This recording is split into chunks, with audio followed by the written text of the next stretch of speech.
Welcome to GeoPython. Welcome to Python Machine Learning 2020. We're opening the conference. Thank you very much for attending. This year is a little bit special because we are online. And first thing is, if you use Twitter or other social media applications, please use the hashtags GeoPythonConf or the hashtag PythonMLConf for the Python Machine Learning Conference. So why is this conference online now? You all know this year is really something special. GeoPython was supposed to be in Bilbao in July 2020, and unfortunately we had to cancel it due to the situation with COVID-19. We completely canceled it back then. And the Python Machine Learning Conference was supposed to happen in May 2020. And we were very optimistic and thought that today it would be possible to make this conference in Basel, Switzerland. But unfortunately, the situation is not really better and it is now online. So we decided, why not do GeoPython online too at the same time? So that's why we have two conferences in one at the moment. So yeah, so we made both conferences now online.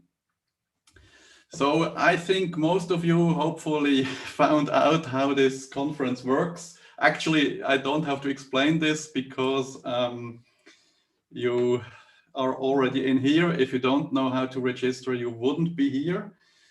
So, but I just want to show you the principle of Discord a little bit. You all were registered, or most of you were registered by the conference bot. It's actually a Python application within Discord we developed especially for the conference, inspired by the EuroPython conference, which happened earlier this year. So yeah, so how is this Discord setup working? You are already connected using YouTube or using Zoom. It doesn't really matter which one you use. However, Zoom has one advantage. You can just hit the Q&A button and you can ask live questions, more or less. And YouTube has a small delay. So if you are in YouTube and want to ask questions, you can do that in the channel GeoTrack or MLTrack. You can also do that if you are on Zoom, of course. And GeoTrack, of course, is about the GeoPython conference. You can ask questions here. You can even share links, share other links, maybe you know another project which is related to that. And you can share that. That's even better than a real in-person conference. So we have a certain collaboration tool here. And the same is for the machine learning track of PyML here. And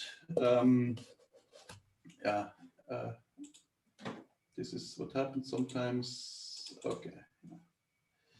Okay. And then many of you already noticed this coffee chat. This is more or less for off-topic talks, which are not related to any talk. It's just to keep a little bit of noise down in the main tracks. So at the moment we are in track 2, that would be the machine learning track, and GeoTrack is also usually the plenary, but we had to change that. I come to that in a little bit. So we have more channels. We also have the Lightning Talk channel. I will come to that a little bit too. It's not in here because we recently added that one. And there is a speakers channel, which is only visible to speakers. If you have any problems, you can use the support channel. However, the support channel is open to the public, so do not put any links to the YouTube or to the Zoom webinar in here. And yeah, that's basically it. So one more thing is you see many colors in Discord, and the colors have a meaning. For example, red is administrator, and of course the bot, which has to be administrator. And then yellow are the people of the organization team and the volunteers. Green are the speakers, and blue are the attendees. So we limited it to 4 colors, and it's also, you see speaker, you see all the topics there too. So one small request, you don't really have to do that, it's just a suggestion. Use your real name in Discord, is easier for other people to address you. We did not enforce that. We already did that on EuroPython conference, where the bot automatically changed the name. But I think if you don't want to show your name, that's fine. However, if it's possible, please use your real name there. And Discord sometimes has much noise, so there is an easy way to unmute channels. Just right-click, unmute and mute. Just right-click the channel and select mute there. So if there is really too much noise, or you're on a break and you have Discord on your mobile phone, for example, then it gives some alert noises all the time. So you can select this mute functionality there. Okay, and at this point, I have to thank all the sponsors. We have some sponsors this year. We try to limit them in an online conference. For example, we don't want to play advertisement videos and so on. So we limited the number of sponsors to make everything more easy. But special thanks to JetBrains, Python Software Foundation, the EuroPython Society, the Python Software Association, Germany, Austria, Switzerland, Triolabs, Manning, Capital Bay, and of course our local partners, which are not really local this year. That's another story. And a special thanks to all the volunteers. Without volunteers, such conferences are not possible. So we have Nicoletta, we have Matush, we have Antonio, we have Adrian, we have Sangar, we have Anmol, and you will see them during the conference when, for example, as session chairs. Talks, we have 20 minutes and 30 minutes talks. You can find all the talks on the schedule page. Usually we have 15 minutes for the 20-minute talks and then 5 minutes Q&A. Some speakers prefer to use all the 20 minutes, then there is no time for Q&A, so you can still use the chat for ask questions. And there the speakers will answer. And for the 30-minute talks, the official is 25. That's actually a typo, just see here. 25 minutes and 5 minutes Q&A. 25 minutes and 5 minutes Q&A. And same like the 20-minute talk, you can always ask questions in the chat. So we have lightning talks. You can register for the lightning talks. Lightning talks are 5-minute talks about Python or anything related somehow to the conference, but it can be you could in theory talk about R or another language. So it doesn't really matter. It's the only limitation is it's 5 minutes and you have to obey the code of conduct. We will have lightning talks today and tomorrow. And if you want to register a lightning talk, you can do that on the lightning talk channel on Discord. There is a link to Google Sheets, and there you can enter your name. It's on a first come, first serve base. We have 8 lightning talks today and 8 lightning talks tomorrow. So if you want to have a lightning talk, please fill in that form. So thank you very much for joining and enjoy the conference. We will go to the to the workshop after that. And there is one more thing. Unfortunately, the workshop in the GeoPython track was cancelled on a short notice. We could not make a replacement in this short time. However, he will record the talk, the workshop, and you can watch it later. He said he will record the workshop in the next 1 or 2 weeks, and he's happy to answer all the questions by email.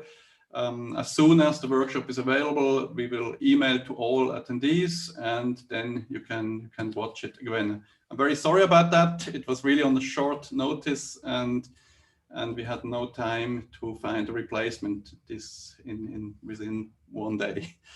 So anyways, enjoy the conference, and we start with the first workshop. Okay, so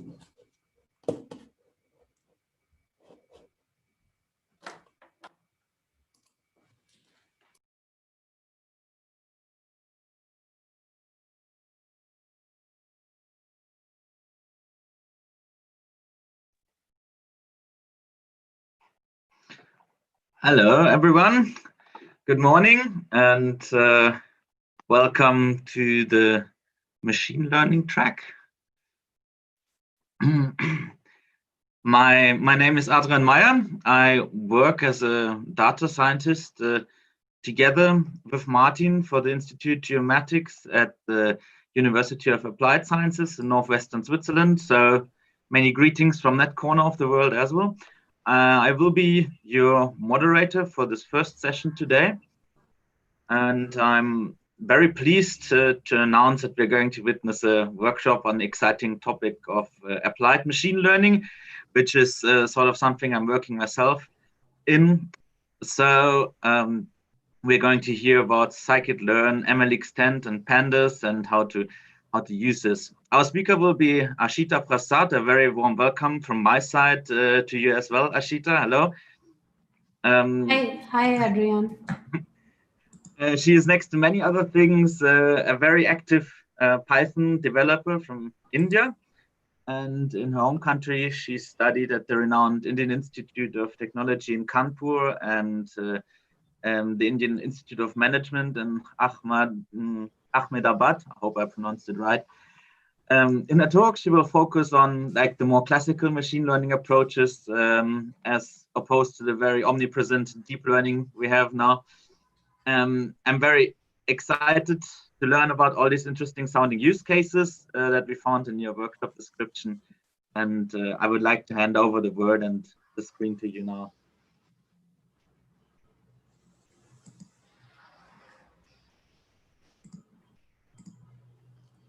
So, hi everyone.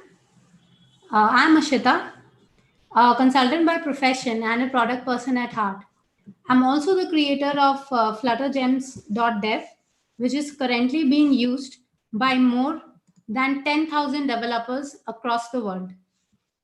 So today I'm here to share some of my insights on practical analytical problems and how we can solve them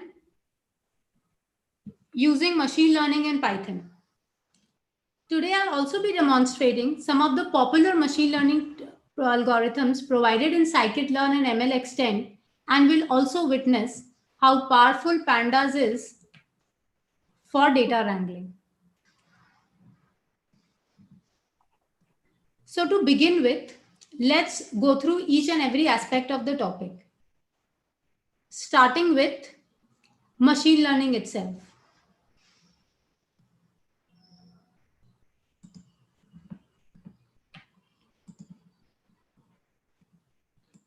So a lot of you must already know as to what is machine learning. It's a very popular term. But did you know what was there before the advent of machine learning?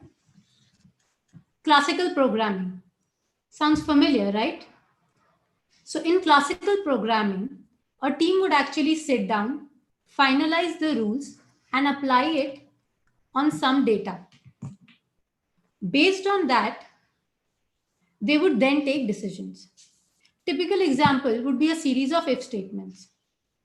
But fast forward with the advent of machine learning, we can now develop methods which consume data along with answers or decisions, and then for the input data, and then we can actually come up with rules which we can then apply on new data to get more decisions. So as you can see from this graph now, deep learning is the latest trend. Artificial intelligence and machine learning has evolved and into deep learning today. Today, various industry leaders are deploying deep learning models, which often leads a machine learning enthusiast to question whether deep learning is the only way to go forward. Even in competitive machine learning platforms such as Kaggle, you can see nearly all competitions are won by deep learning algorithms. So do you think, is it high time that we should abandon the traditional machine learning? A lot about it has been said in the traditional media, that deep learning is at the bleeding edge of AI frontier. But at the end of the day, there is a cost of embracing it.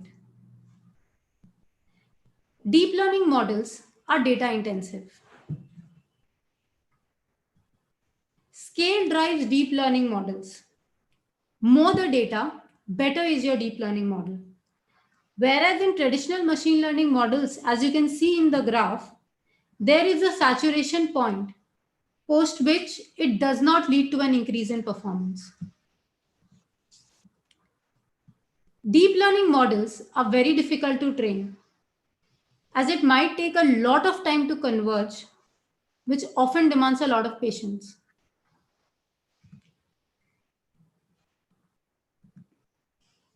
Also, deep learning model is like a black box, as you cannot interpret the model itself and explain why a particular input is leading to an output. What factors of the input are actually responsible for the output that you are getting. Statistical explanation of the model is very, very difficult. Last but not the least, deep learning model demands a lot of computational power, and you are required to invest in GPUs, which are very expensive. You might have heard about Google Colab offering free cloud GPUs. But be prepared, if your model does not converge in 12 hours, your VM might get terminated. So there is a cost of embracing it. So in real life, almost 90% business problems can still be solved using machine learning. So looking at all these factors, traditional machine learning is still relevant in today's era. So now we can see in machine learning, there are two primary factors that determine the accuracy of the decision taken. First is the volume of data. Larger the volume of data you have, greater is the accuracy of the model. And the second is the ML method which is being applied on the data. From a business perspective, in real life, we do not have control over the amount of data we can capture, but we definitely have control over the method. Thus, it is very, very important to know the traditional machine learning methods that are currently being deployed in the industry. Today in this workshop, we will be covering some of the most popular and traditional machine learning models that are being used in the industry. So the question is, how do you do it in Python? Well, don't worry, Python has some fabulous libraries coming to our rescue. The first is Pandas, which we'll be using in this workshop. It will help us in data wrangling, manipulation, and analysis. The second is scikit-learn, which contains various core ML algorithms, and it is one of the most widely used machine learning libraries, both in academia and the industry. And the third, MLXtend. It is a relatively new library, and it provides some of the additional features that are not present in scikit-learn. So let's get started. If you haven't installed the libraries that are mentioned in the workshop instructions, please do so following the using the following instructions. If you have any issues in installing them, please message on Discord. And there's a GitHub link given below. You will find all the data sets that are required for the conference there. Please go and download these data sets. I'll be waiting for 2 to 3 minutes just to ensure that no one has any issues.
I've shared the GitHub link on the Discord channel.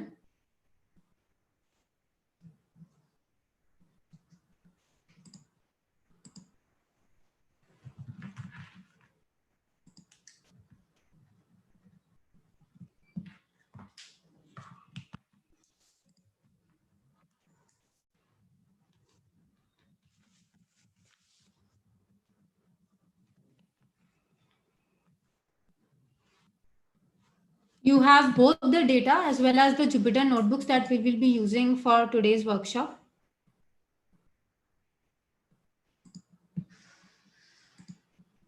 So let's get started with the exercises.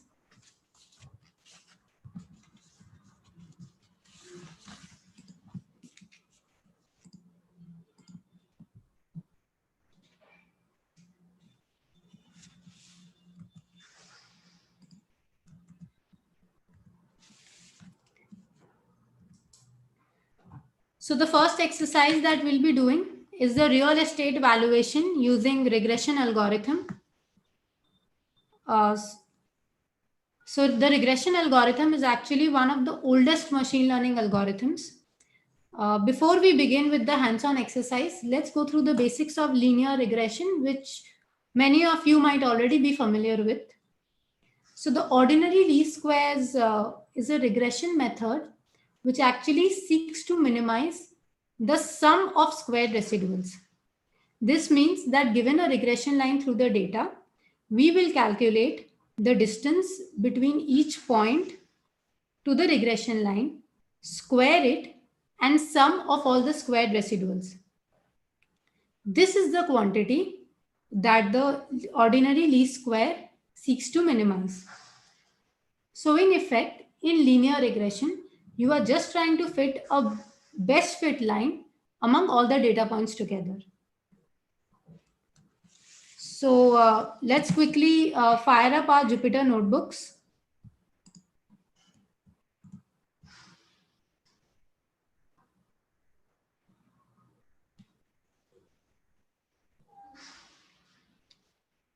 We will be using the linear regression notebook, which is under the assets folder.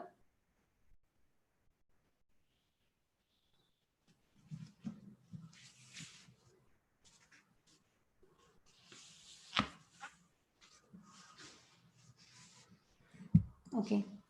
So first we will import all the required libraries and functions.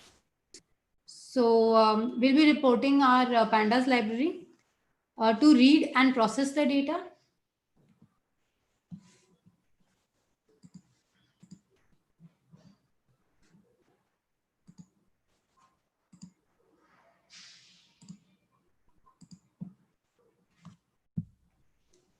So as you can see, I have opened the Jupyter notebook here. So we will be first importing our pandas to read and process the data. We will then be importing the linear regression class, which contains all the required functions that we need to implement linear regression. We will be importing the standard scalar class to help normalize our data. And we'll also be importing the train test split function, which will help us split the data into training data set and the test data set. So let's quickly execute it.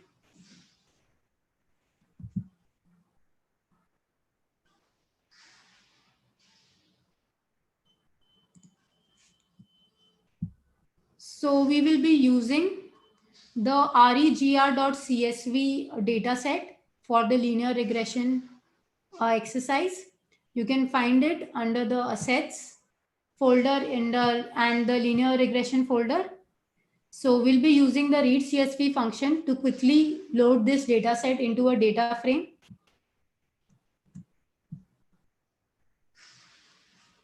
So as you can see, the dataset has 414 rows and 6 columns.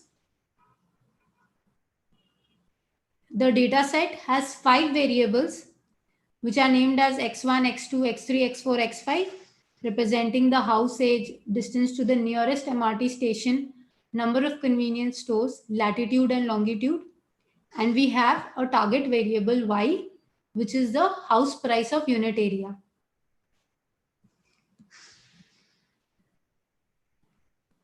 Now let's quickly check the data types of the columns.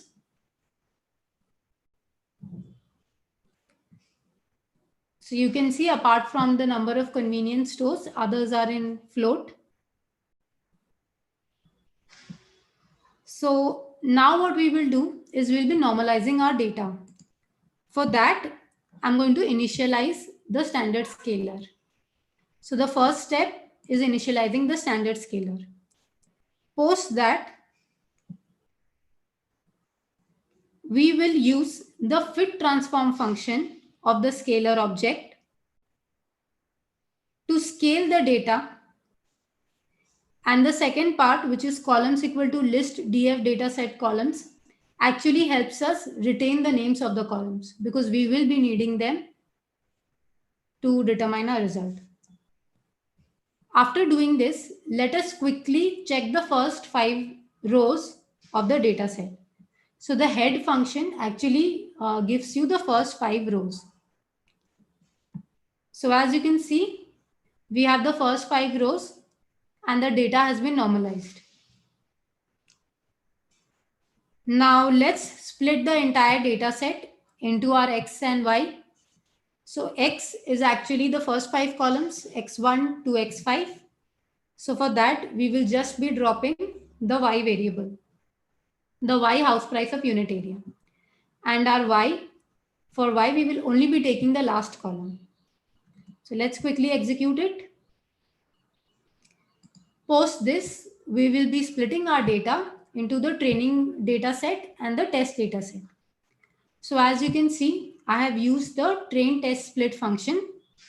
The test size here is 0.2, which implies that 20% of the entire data set will actually be our test data set. and I've set the random state to 1. So what happens when you set the random state to 1? It ensures that you get the same split every time. If you omit this random state completely, every time you run the code, there will be a random separation between the test data set and the training data set.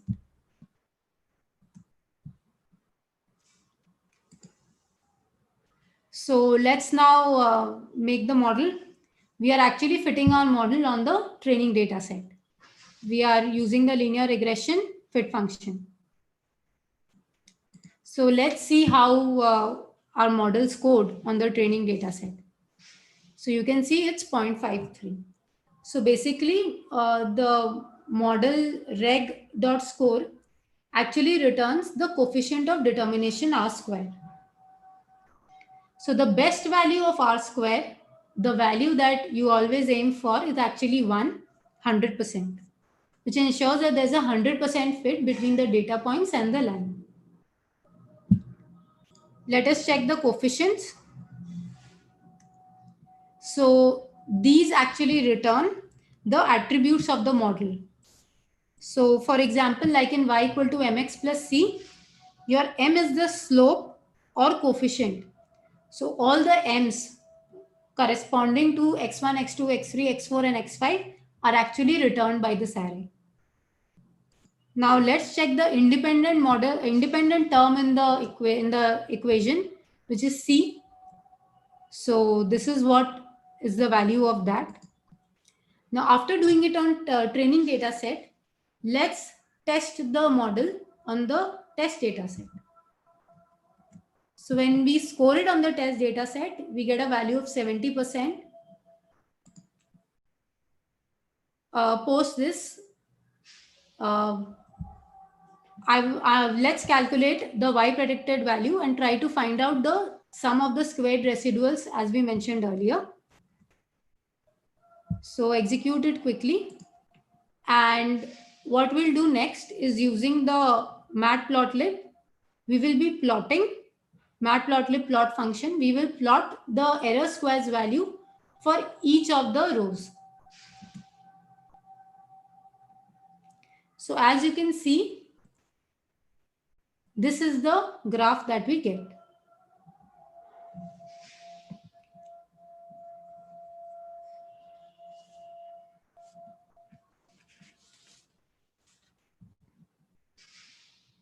If you have any issues in running, in executing any part of the code, feel free to reach out on Discord and I'll address them.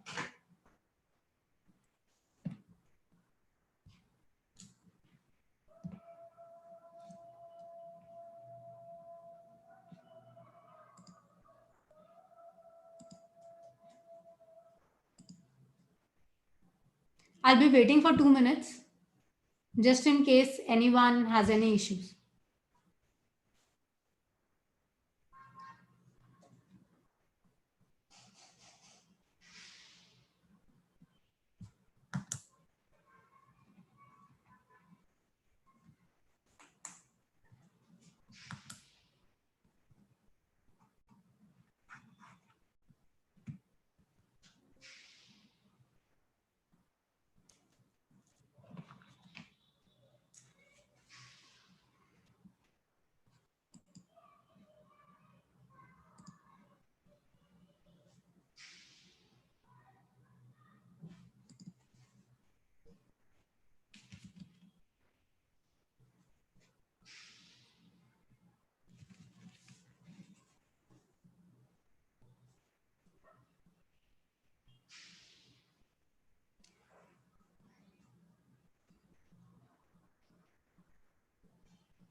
Okay, Stella, so let's move on to the next exercise.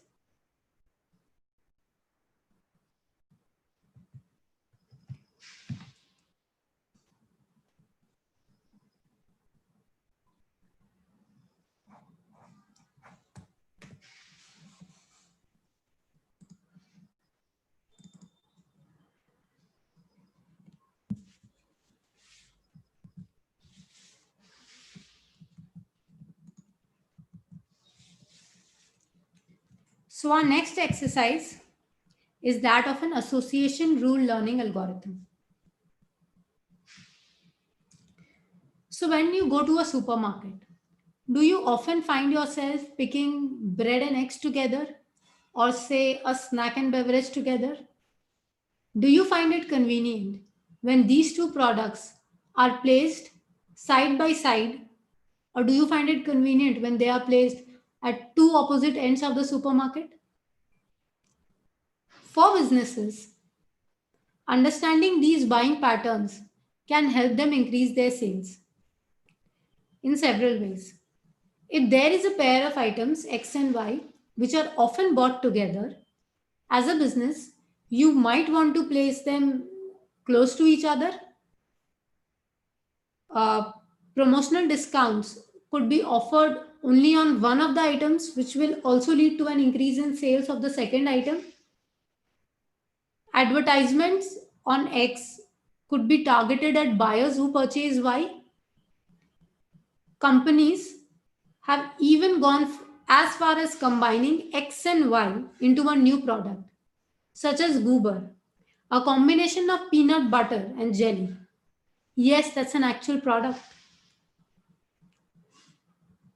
While we may intuitively know that certain items are frequently bought together, the question is, how do we uncover these associations? One of the most common methods to measure these associations is via the a priori algorithm.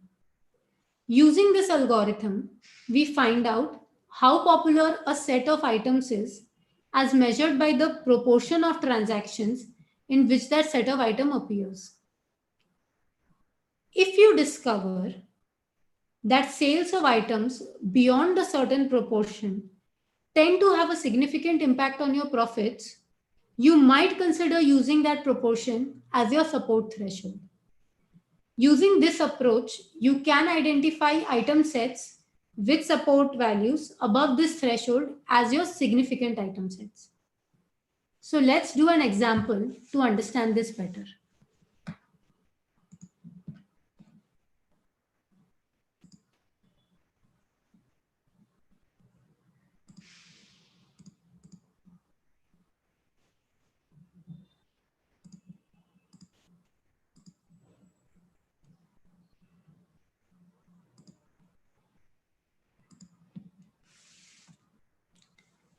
So we'll be using the a priori Jupyter notebook, which is there in the assets folder. So quickly open that Jupyter notebook.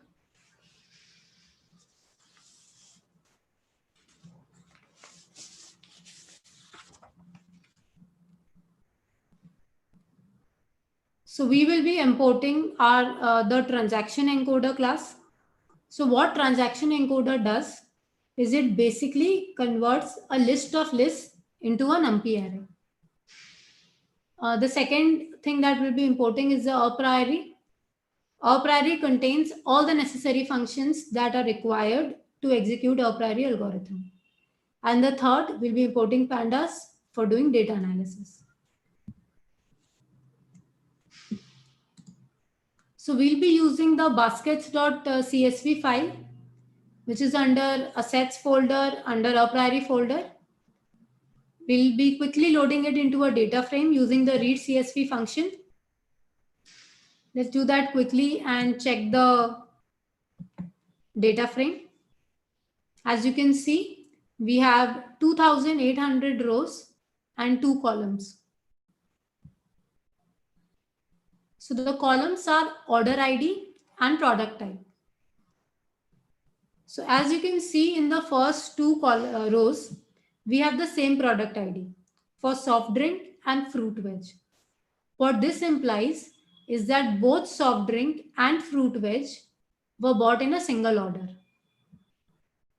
Similarly, frozen meal and beer were also purchased in a single order.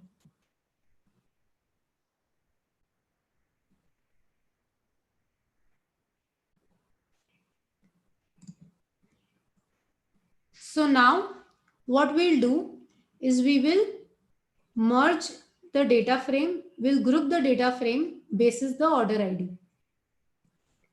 So we are using the group by function to do that.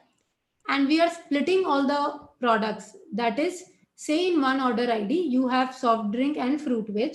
We are splitting soft drink and fruit veg using the pipe symbol.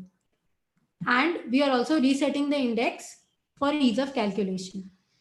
So let's do that and see how our data frame looks like. So as you can see, now we have 939 rows depicting 939 unique order IDs. And in the second column, product type, you can see all the products have been merged, which were bought in a single order. Like soft drink and fruit veg is now showing in a single order. Frozen meal and beer is also displaying in a single order.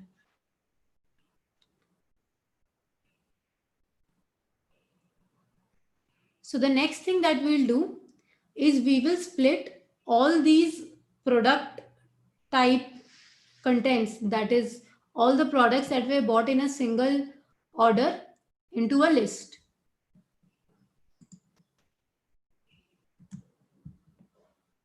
So this is what we get after that.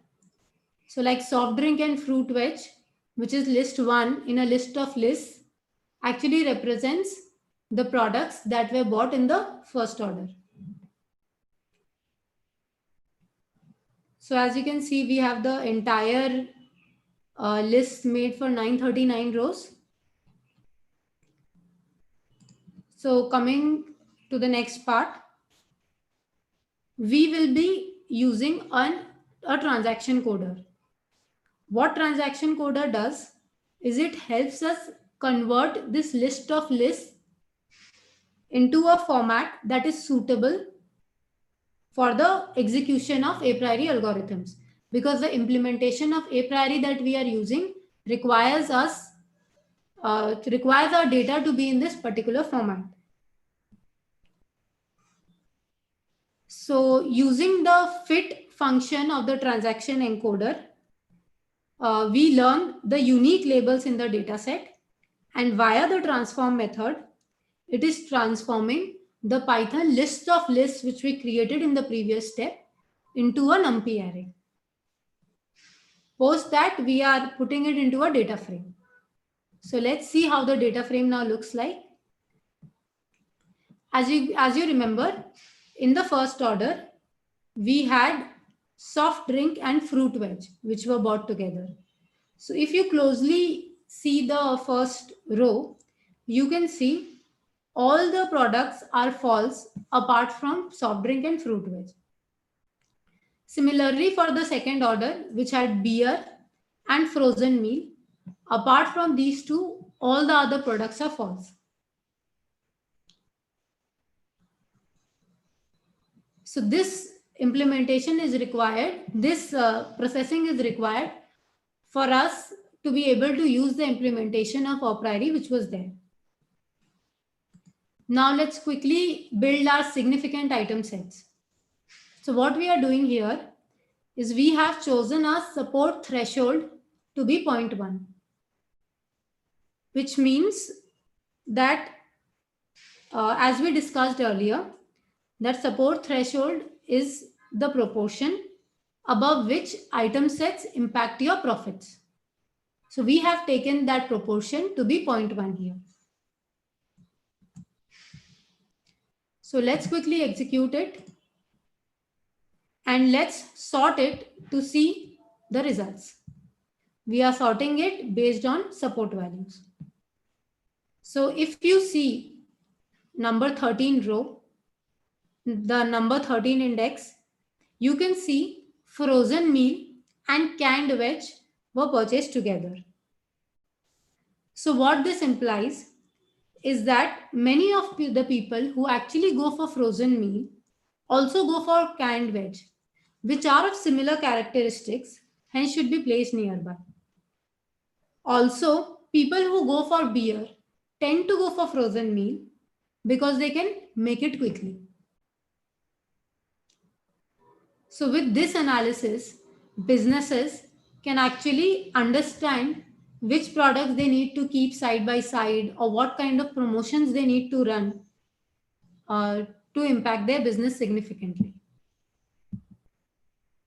So before moving on to the next exercise, if you have any doubts, please message on Discord. I'll be waiting for the next 2 minutes.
So let's move on to the next exercise.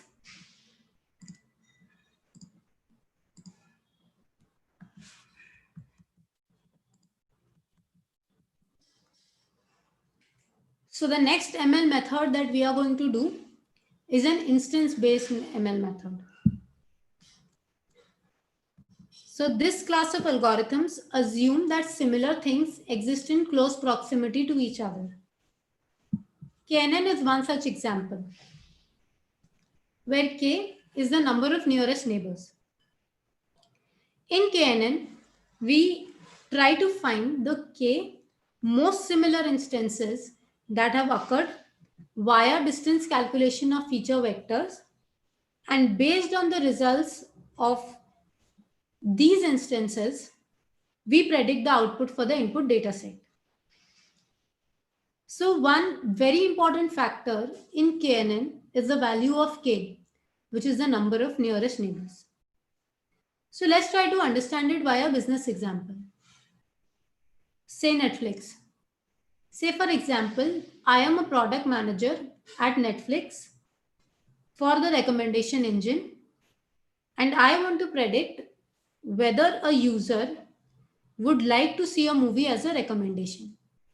So what I can do is I can look for 100 Netflix viewers who have watched that movie, having same attributes like age, group, geography, language, affinity to a movie genre like drama, horror, comedy, etc.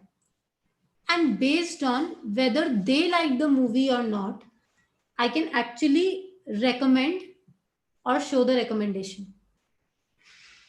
Now let's move on to the exercise where we will actually be calculating the credit risk of a new loan applicant based on the historic data of similar people who have paid or defaulted their loans.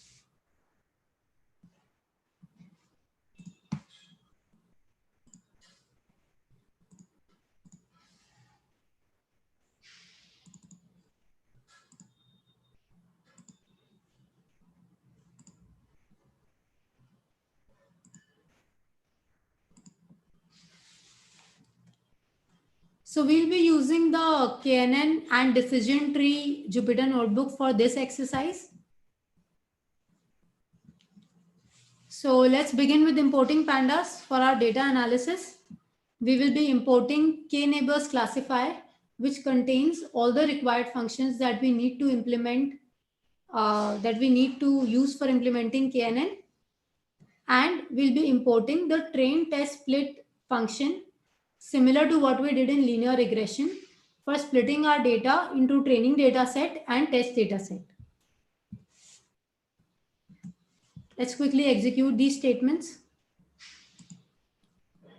For the data set, we'll be using the risk.csv data set, which is under assets folder under the credit risk folder. Using the read CSV function, we are quickly going to load it into the data frame. Let's see what the data has. So as you can see, we have 690 rows in the data and 10 columns. Columns such as male, age, debt, years employed, prior default, employed, credit score, driver's license, income, and approved. So this data set has 9 variables and it will predict whether a loan was approved or not. So let's get on to some data cleaning. There were some question marks in the data set, which we are replacing with NA, so that we can use the drop NA function to remove those fields from the data set. So as you can see, after doing the data cleaning, from 690 rows, we now have 666 rows only. Let's quickly check the data types. So as you can see, fields such as male, age, prior default, employed, driver's license, and approved are of the object data type, which means they couldn't be determined. So hence we need to convert these data types into categorical or other relevant variables. So as you can see, in the next following set of statements, what is being done is we are converting the data types. So like male has been converted to a categorical data set because it has a fixed, because it represents gender and it has a fixed set of variables. Age has been converted to a float variable. Prior default again has a yes or a no, so it's again a categorical variable. Employed, a categorical variable. Driver's license as well as approved, because they have fixed number of data in their columns, we've converted it to a categorical variable. So after doing this, let's quickly check the data types to ensure that the changes have been done. As you can see now, we don't have any object data type and all the data types are predetermined. What we'll do next is we will move all the categorical columns, data type columns, into a separate column named cat columns. So as you can see, we have separated all the categorical data types separately. What we are doing next, this helps us actually get a list of all the categorical columns. So if you see, we are just creating a copy into dfxy data frame of the entire data set. And with this lambda function, we are actually converting all the categorical variables into integer variables because we need this for our analysis. So let's do that and check the top 5 rows. So as you can see, all the categorical variables which had, if you go back to the original data set, you see you had variables like A, B and all. But if you see now, we only have integer variables or numeric variables in the entire data set. What we'll do next is we will get our X and Y. So all the first 9 columns are actually our X, and the last column approved is the target Y variable. So using our technique which we did in linear regression, we are going to separate it into X and Y. We are dropping the approved column and putting the rest of things in X, and Y is only the approved column. Similar to what we did in linear regression, we are again splitting our data set into the test data set and training data set. So our test data set is again 20% of the entire data set, and we have set our random state to 1 so that we can get the same results every time we execute the code. Now let's build the model. Here I have chosen the nearest number of neighbors as 3.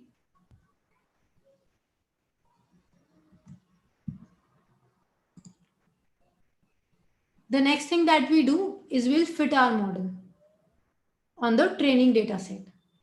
So if you can see, I've used a function ytrain.ravel.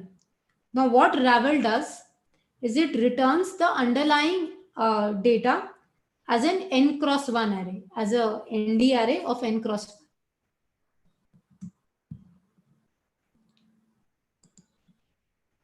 So the next thing that we'll do is we'll predict the model using the test data set. So this is what we get. This is what our ypred value is. And let's now quickly check the accuracy. As you can see, we get an accuracy of around 0.68.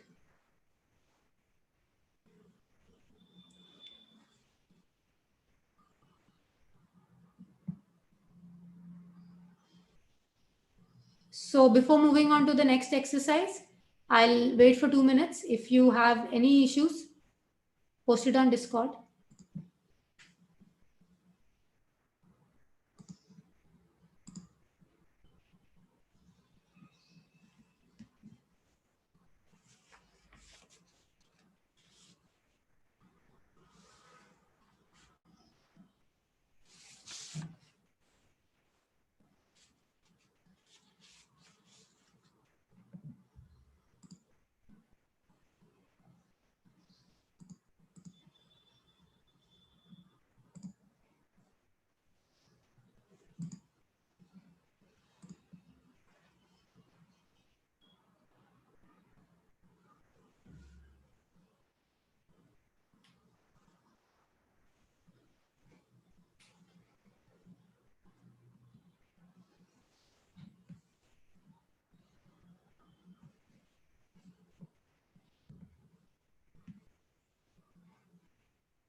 Okay, so basically what 0.679 is, it's the accuracy of the model.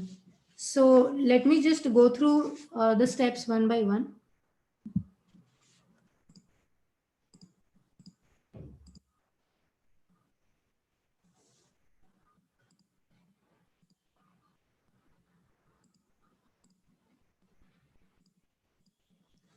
So basically we are predicting the value here. So ypred is your predicted value of x test.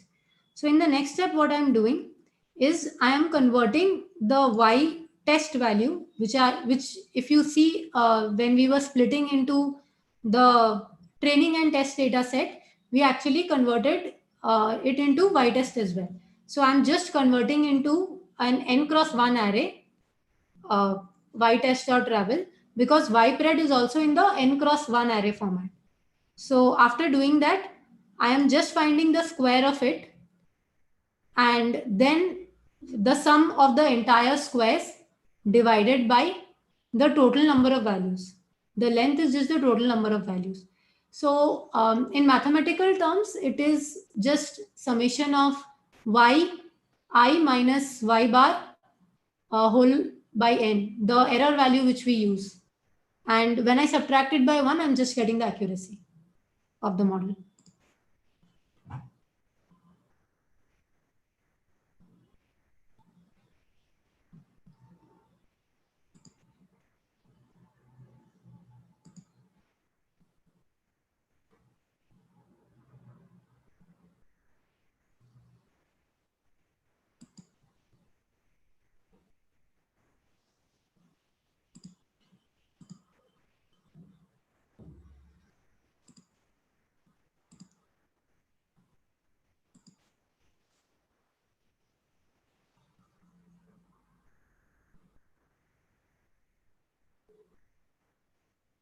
Okay, so let's move on to the next exercise.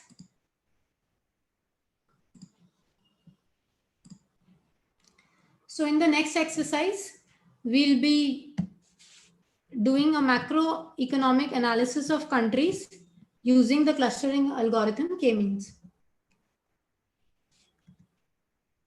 So say you are given a data set where each observed example has a set of features but has no labels.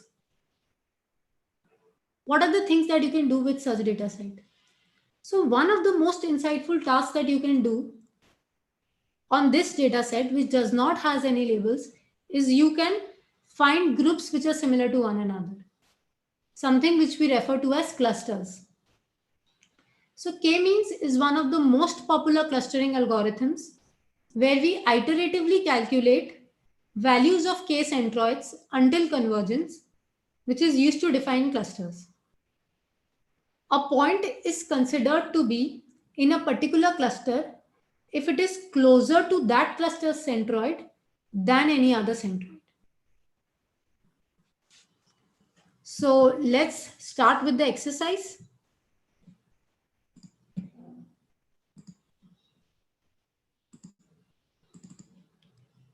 We'll be using the K-means Jupyter notebook.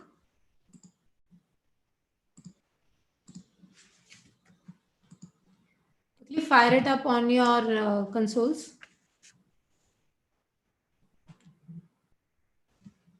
Again, we'll be importing our pandas for our data analysis. We'll be importing K-means, which contains all the required functions that we require for implementing K-means. And here we'll be using a min-max scaler. So what this does is it transforms feature by scaling each feature to a given range. So let's quickly execute it.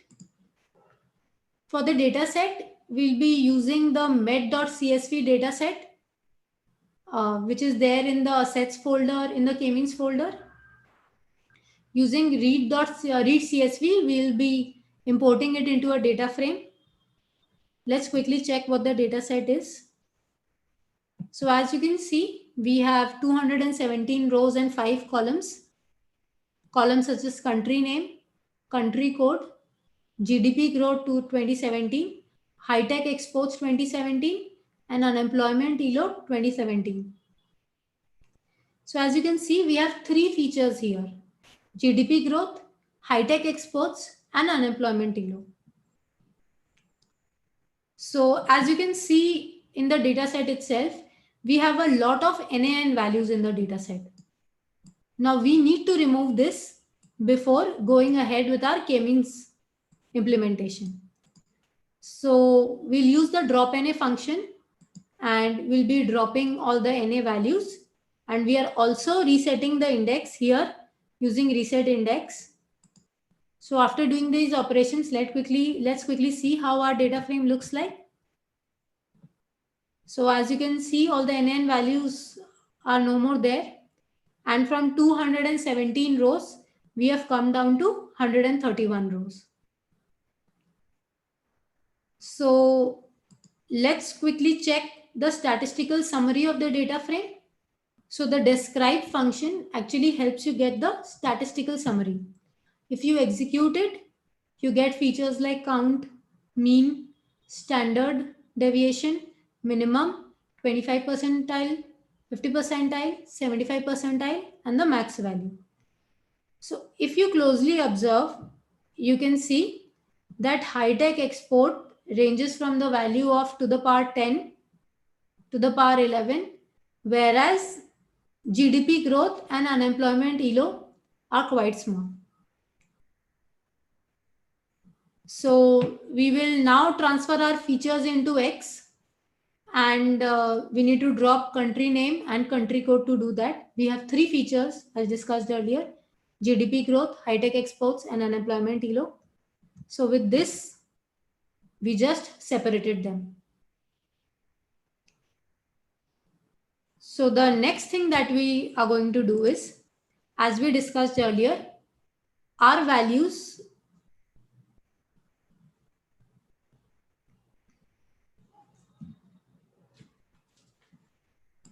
will be implementing min-max scaler. Now, what is the reason for that? Is because if you look, if I don't scale my data will be skewed towards the favor of high-tech exports, and GDP growth and unemployment ELO will not be statistically significant.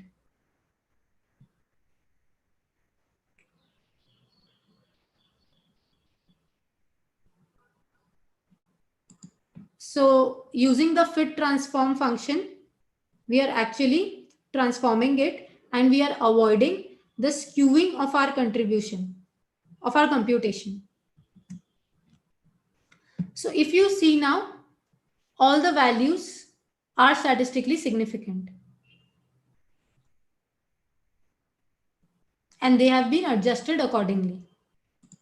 Just to show that we can actually retrieve our original data, if you do an inverse transform, you will see that the original data is already present. Let's just quickly see if there's a difference between the data that we retrieved versus the original data. You see that the difference is almost zero. It's statistically insignificant. So let's now fit our k-means. We are choosing 6 clusters here.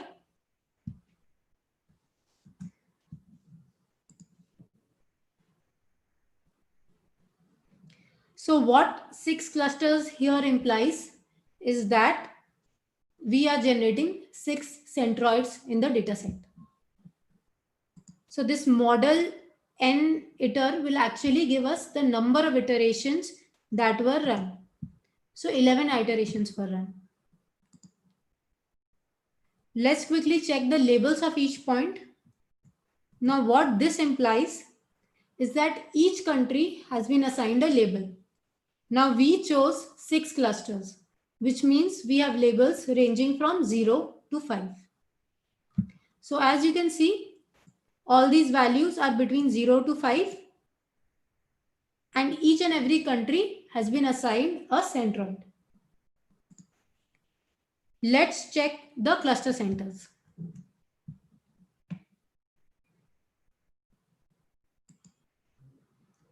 So these are the cluster centers that are generated. What we'll do next is we will transform these cluster centers into our original data to try and understand the breakup. So as you can see, in number 4, high-tech exports are relatively low, whereas the unemployment is also relatively low and the GDP growth is high.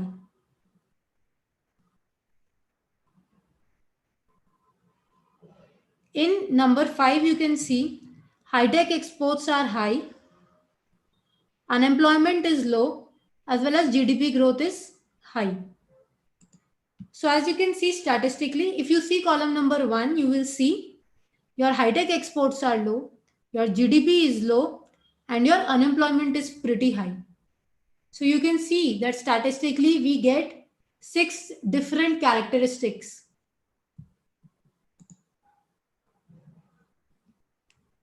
So now what we'll do next is we'll add the cluster ID to our entire data set.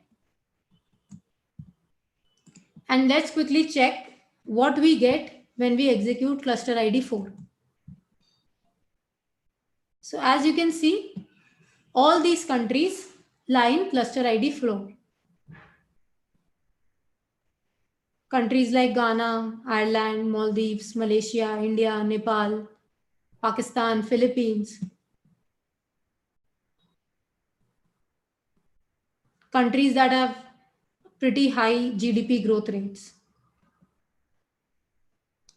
So I'll again wait for 2 minutes in case you have any questions in this exercise. Feel free to ask on Discord.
So there is a metric Lotus score.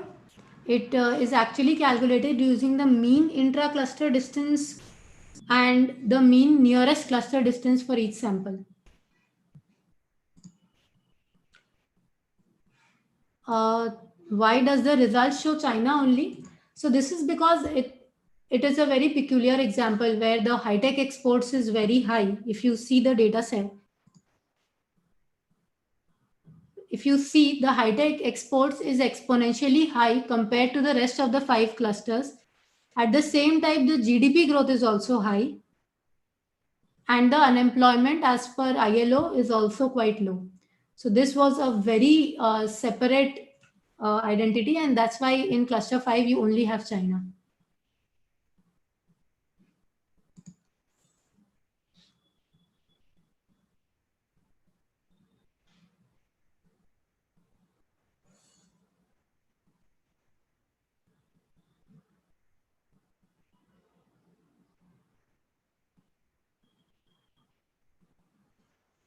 The model iteration might not be the same every time you execute. So for every machine, it should be different.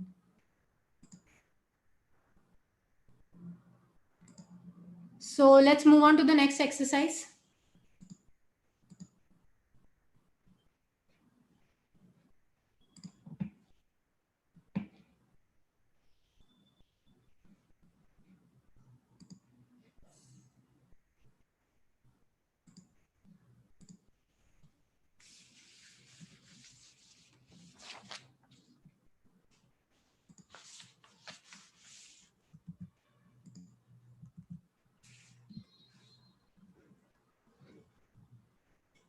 So moving on to the final method of the workshop, and one of the most widely used in the industry, decision trees. So using this method, we construct a model of decisions made based on the actual value of attributes in the data. So decisions fork in tree structures until a prediction decision is made for a given record. Decision trees are trained on data for classification and regression problems, and they are often more fast and accurate compared to the other methods. So CART is actually the most popular decision tree algorithm, which we are also going to implement today. So let's discuss an example, the automobile loan default decision tree. So what we try to do in a decision tree basically is the algorithm tries to determine the variable and the split value basis which the data set can be split into two groups which are more homogeneous than the combined parent group. So for example, in this case for loan default, it was determined that the variable credit rating of the split on the categorical value poor will give two groups, one which are more likely to default and the other which are less likely to default. And based on the threshold criteria, we then proceed for more splits in the child nodes as seen. Like for age, again middle age was the split value, and you can see that middle age, there we again had to go to income, whereas for youth and senior, the case for the probability of default was pretty low. So similarly in decision tree, we keep on doing this until we get to a required result. So let's check the exercise now.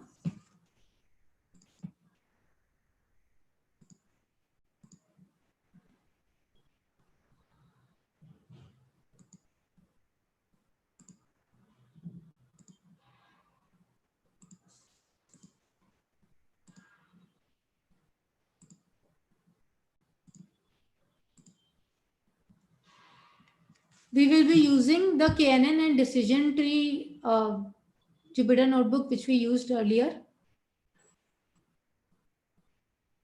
Just scroll down to the decision tree part.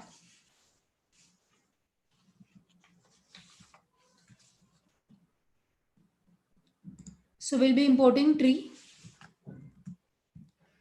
The next thing that we'll do is, Here I have fixed the max depth of the nodes as 3. So using that,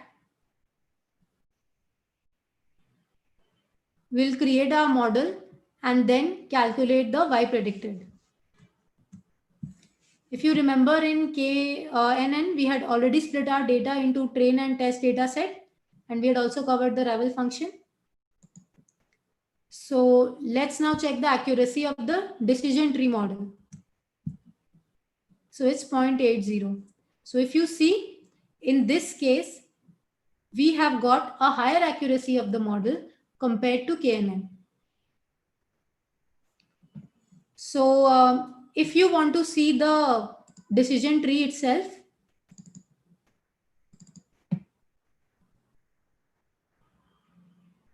these are the steps. You can use py.plus package and generate a tree.png.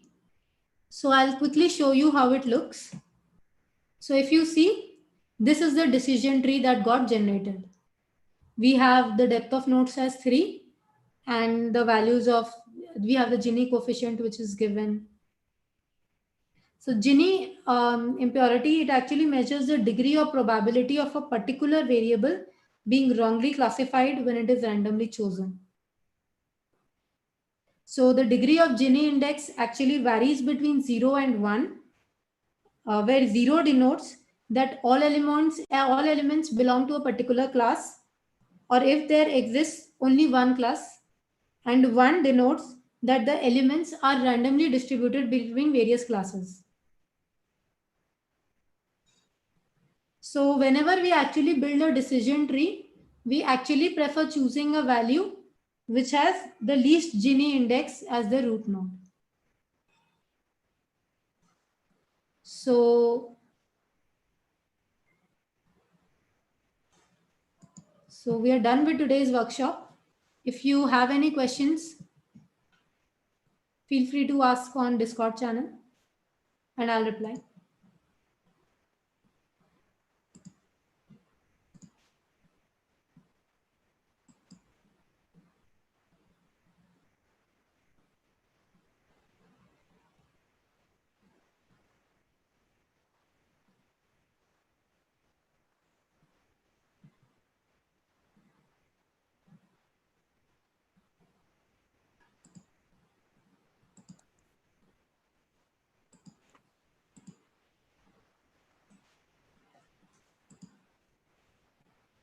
Yeah, thank you, Ashita. That was really great.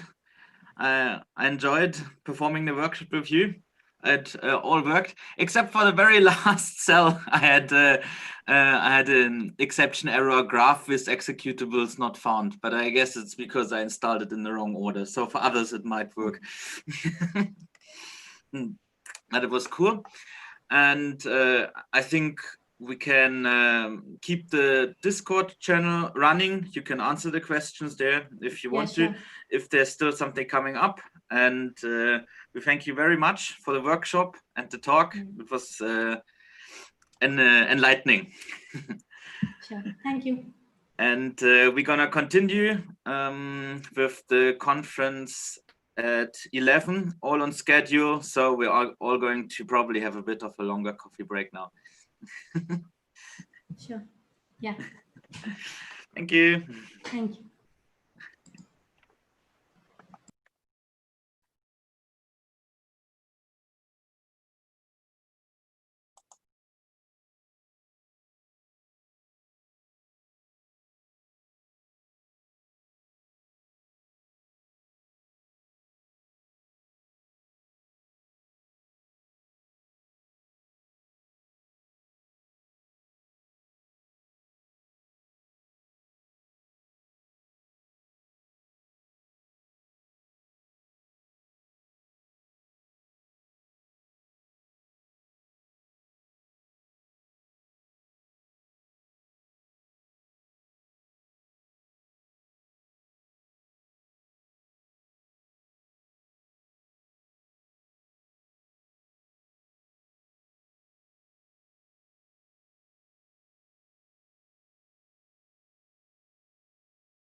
Hello.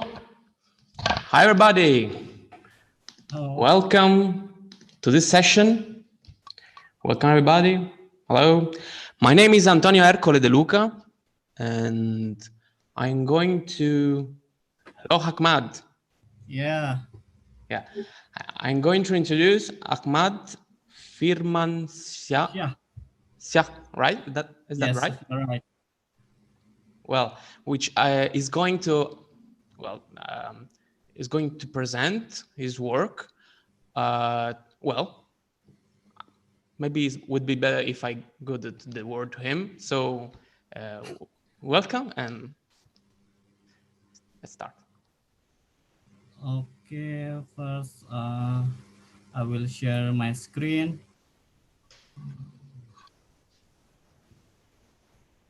Okay.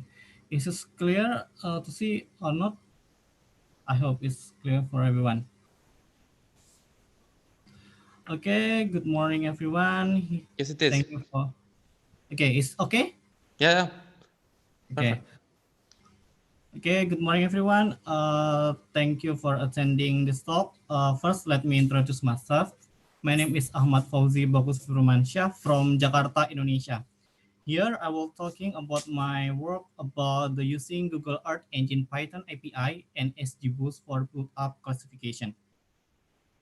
Okay, let's begin about the background why I doing this work. Okay, United Nation. Ahmad, Yeah. may I stop you? Maybe you should put the slides in full screen.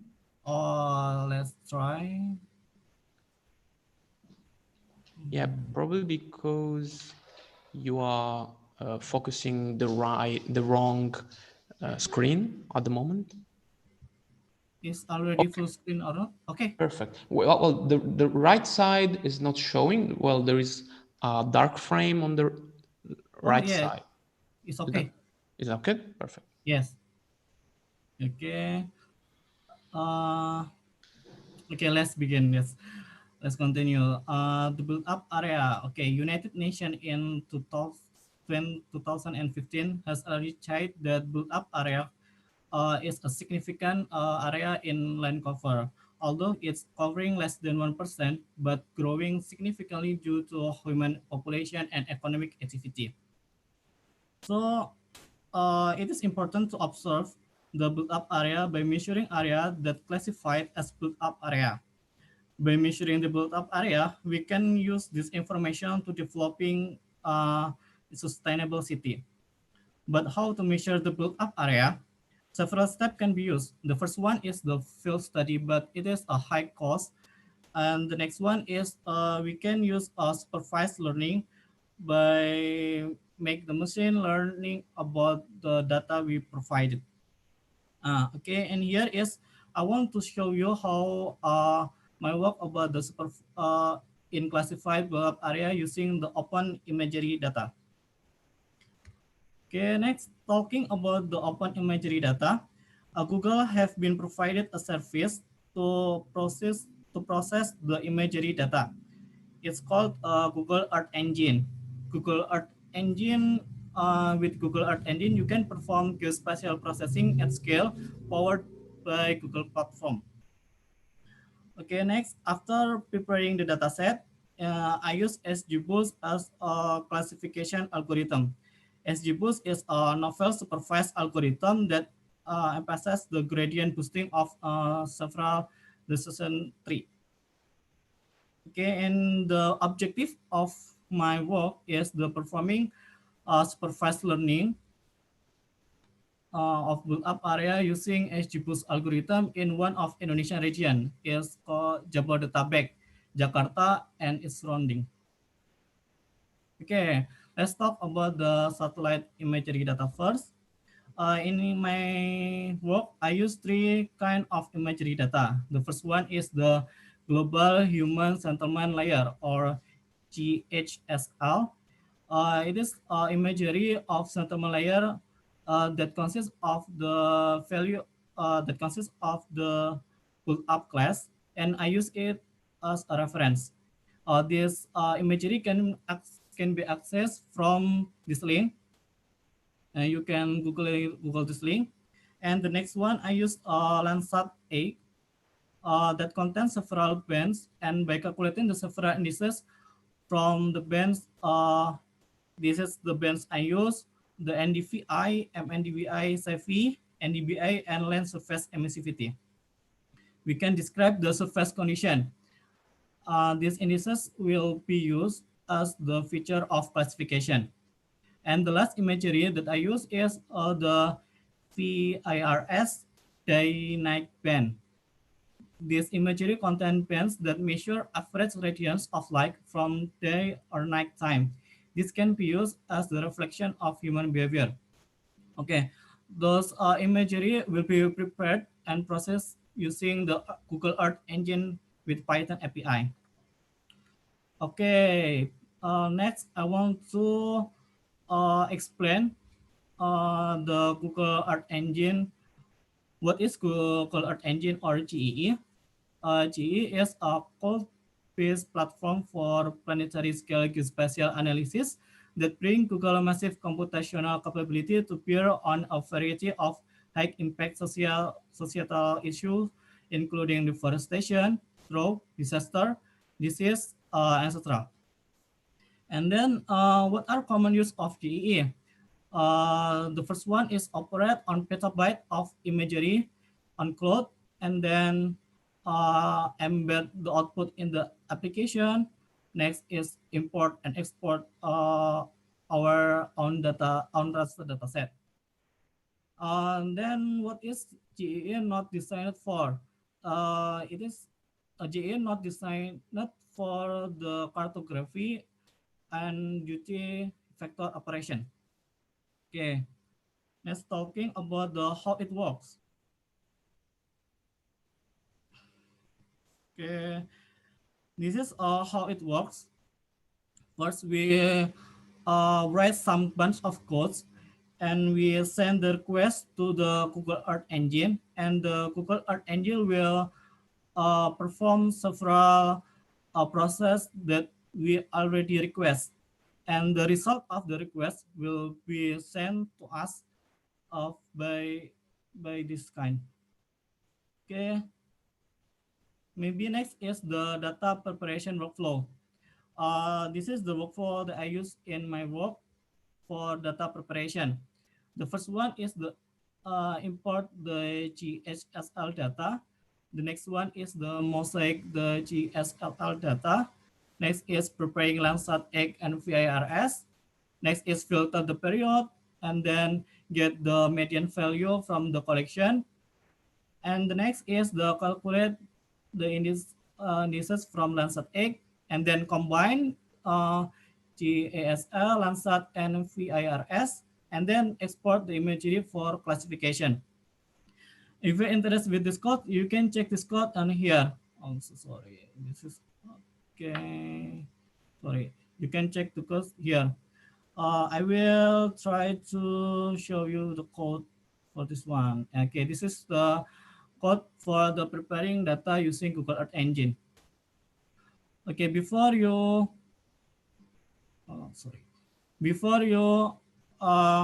doing the code with the Google Earth Engine, first you must register yourself in the Google Earth Engine. Just googling the earthengine.google.com and click the sign up. Okay, by sign up you can have access to perform several processing in Google Earth Engine. So it is limited, but it is open for everyone. Just register it. Okay, let's talk about the first one is import EEE or Earth Engine in Python API, and then we authenticate. So it makes the one that signed it has only to access, and then we initialize the Earth Engine API. The next one is mosaic the reference imagery. Why are you doing this? Because the global human settlement layer is not provided by the Google Earth Engine. So I download the imagery from this site, this site, and then import the imagery to Google Earth Engine. Maybe you can follow this step in this link for uploading the imagery. Okay, and then I mosaic those imagery into one TIFF. The next one is define the geometry boundary. It is the polygon of Jabodetabek boundary. It is the corner, left corner, top corner, bottom corner, and the right corner. And then process the public imagery for a classification. Here, I get the how I get the Landsat 8 in 2014. Here is the code. I process this code and then I calculate the NDVI, NDBI, and other indices that I use for the classification. And after doing this, I combine the imagery from reference class and the classification feature. And this one is how I combine the imagery. And the next one is the export the imagery to the drive for the next classification. So after I run, after I read several code, and then I send request to Google Earth Engine to process this one and export the imagery to my drive. This imagery will be used in the next classification. Okay, I will begin next. My slide is about the how I classify the build-up area. I use the XGBoost classification algorithm. What is XGBoost classification algorithm? XGBoost is a supervised learning algorithm that implements gradient boosting on numerous decision tree. Here's some pros when we use XGBoost classification. The first one is the less feature engineering required, and the next one is not affected by outlier, and the third one is handles on large size data set, and the last is XGBoost has good performance compared with other classification algorithm. But these are several cons when we use XGBoost. The first one is need tuning on base parameter, and the next one is difficult to interpret from the visualization. When you're talking about XGBoost, the Python implementation can be used from the XGBoost package. Here, this link, you can look the detail from this link. And here, this about the classification workflow. The first one is read the prepared dataset using Rasterio.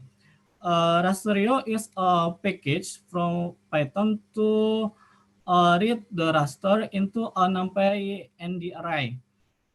And then after we read the dataset, we pre-processing the dataset, and then itening the parameter using grid search. And the next one is run classification for base parameter. And the next one is calculate the accuracy measurement. Here I use three kind accuracy indicator. The first one is AOC ROC, and the next one is accuracy, and the last one is F1. And then after I get the base model, I try to visualize the result. Okay, here's the result. But I will show you the code. It will be easier, maybe. Okay, this is the code. It is about the classification of build-up area. The first one is how I import the package use. I import Pandas, Rasterio, and other. Okay, and I run this code in the Google Colab, so I can use my data that I prepare before in the Google Drive. So here is how import package use. And the next one is how I open data and pre-processing the data. Here is the how I pre-processing. This is how I scaling the data. I'm using Minmax scaler as the scaling algorithm. And the next one is the how I try to classification using XGBoost. This is the section about the parameter tuning with the grid search. This is a parameter that I define. There are several parameter and several range for the grid search to define the best parameter. And then this is the define the classifier, and then I run the grid search. Okay, in this grid search, I use several scoring. This is the scoring I use. It is IOC, accuracy, and F1. And then I run this one. Okay, this is the grid search result. Maybe this is the graphic or less. Okay, this is the best parameter. The best parameter from the research is learning rate is 0.04. The learning rate parameter handle the how fast XGBoost to perform. And the next one is max depth. Max depth is 4. It means that is only 4 feature. And then this is the n estimator is the number of decision tree.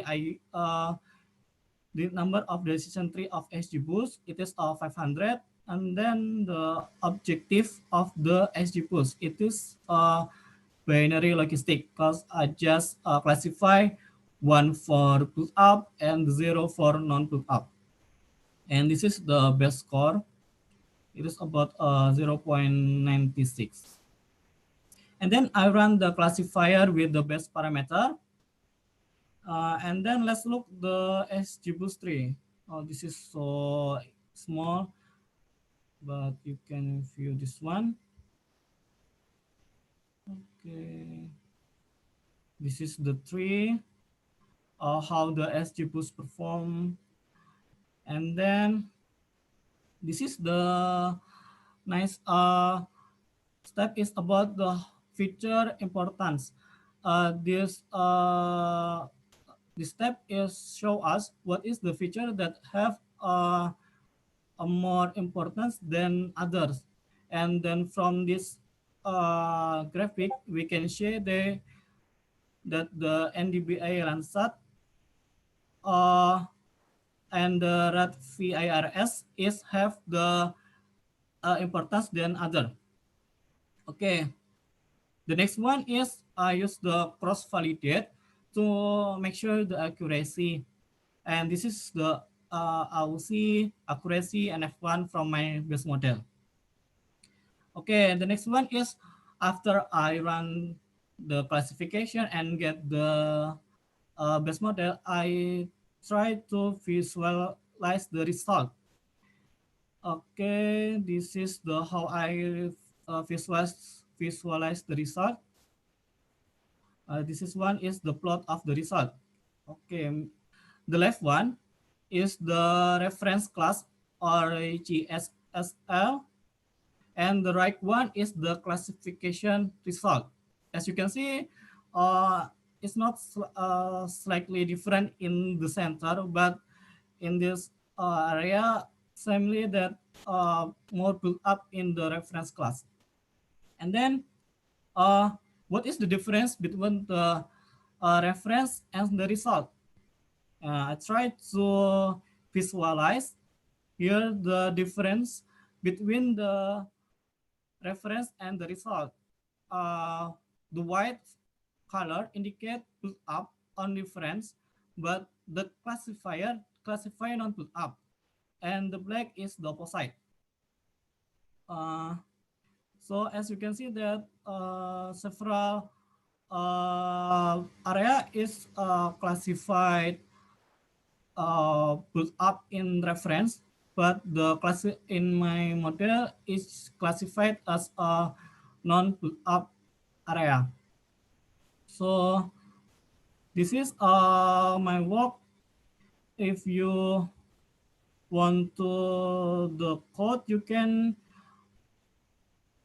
look check the code from this link. Maybe I will share you in the Discord channel. And it is my last. Thanks. If there is any question, I really appreciate it. Thank you so much. Thank you, Ahmad. So I'm gonna run, let's say, some minutes of question answering. So is anybody, okay, someone is writing right now. Maybe it's a question.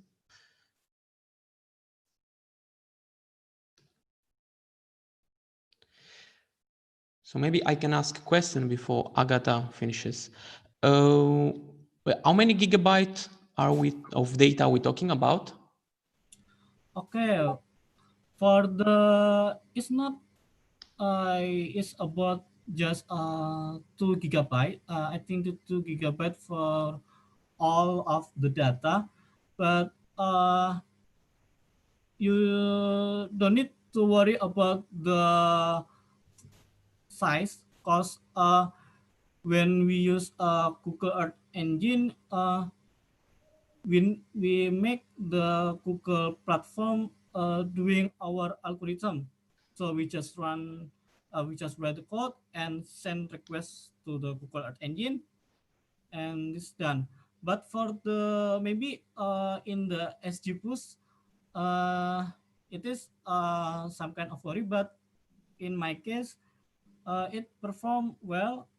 For the grid search, it's just only a half an hour to get the best parameter. But maybe when you try to expand the range, it will consume more time. Okay. So next question from Agatha Ilya. May I ask you whether you dealt somehow with cloud coverages in your project? Cloud coverages? Okay, you can use the in my project I use median composite from the several imagery in the period. I get the median value, but you can filter the metadata from the Google Earth Engine, so you can choose only the imagery with less than 30% of cloud coverage. I think this is. Okay. Thank you, she says. So next question is, how much did it take to train your model with grid search? In sense, how much time? From Dimitris Politikos. Thank you. Can you Yeah. repeat?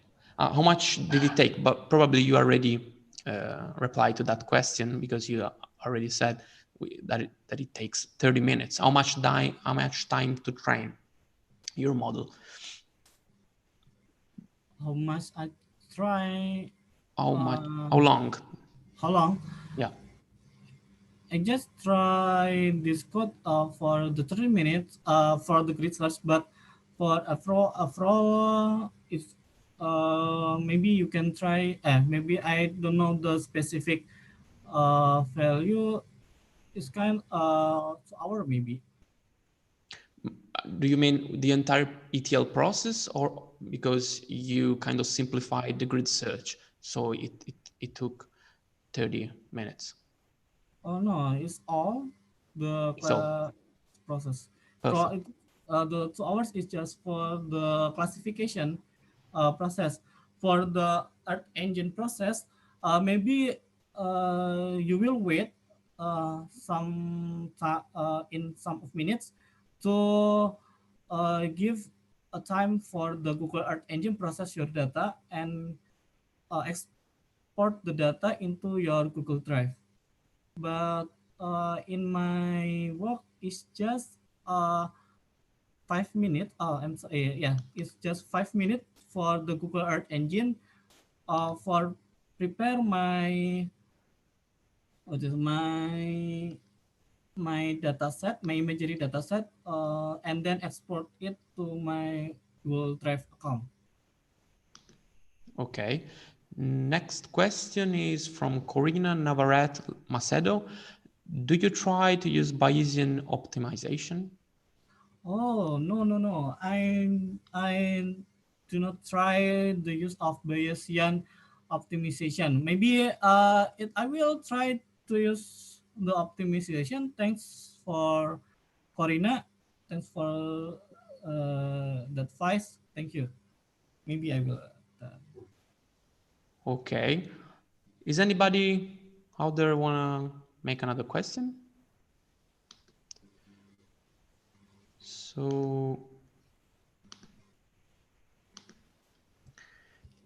okay. So maybe before we close, since we still have a couple of minutes, may I ask you what type of classification are you doing? I mean, what exactly the yes or no binary decision that you are trying to classify says? I mean, what does it mean exactly? Probably Yeah. you said it in, yeah. I try a binary classification. The classification only costs the value 1 for build up and the 0 for non build up. So the classes just 2, 1 or 0. Okay. Well, okay. Another question. How many classes do you find in your outputs? Probably 2. Okay. Yeah. Terence already replied himself. And so, yeah, is there anybody? Otherwise, okay, another one. Can we overlay image from UAV data like hyperspectral images? Bayesian overlay, maybe yes, you can. The first one, you can import your dataset to the Google Earth Engine. Then the Google Earth Engine will use your dataset, and then you can combine your dataset with the other dataset provided by Google Earth Engine. And for visualize the dataset in the Google Colab, you can use Rastreio, and overlay it. I think that's my answer. So Hikbal Dharma, who asked the question, that is it okay? I mean, Yeah. the speaker reply to your question? He's not answering. Yeah. Okay, we're quite running out of time, so it's typing. Thank you. Okay, thanks. I will stop my share. Yeah, perfect. Thank you very much, and well, see you next time. Thank you.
Hi, everybody. My name is Antonio Arcole de Luca, and I'm introducing today our host, Laurent Picard. Am I right? I mean, am I pronouncing it right? Yeah, it's okay. Okay, maybe you should kind of lower your microphone, maybe because too high, too loud. Okay. Okay, is it better? Try again. Better? Okay. Again. Okay, let me proceed. Any better now? Yeah, but maybe there are some noise, kind of distortions. I don't know why, because of... Try again. Okay, so is it better? No, I don't know if it's on my side. I hope yes, but probably. Okay, let me check. Because I've just said before, right before, there was no issue with sound. Any better now? No. Okay. Okay, let me try to.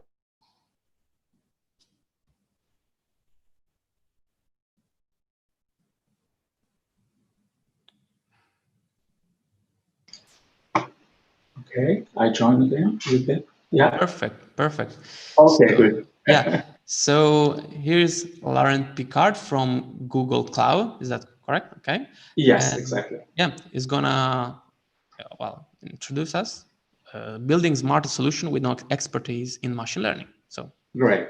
Can you see my slides now? Yes. Okay, perfect. Let's get started. So we have 30 minutes altogether.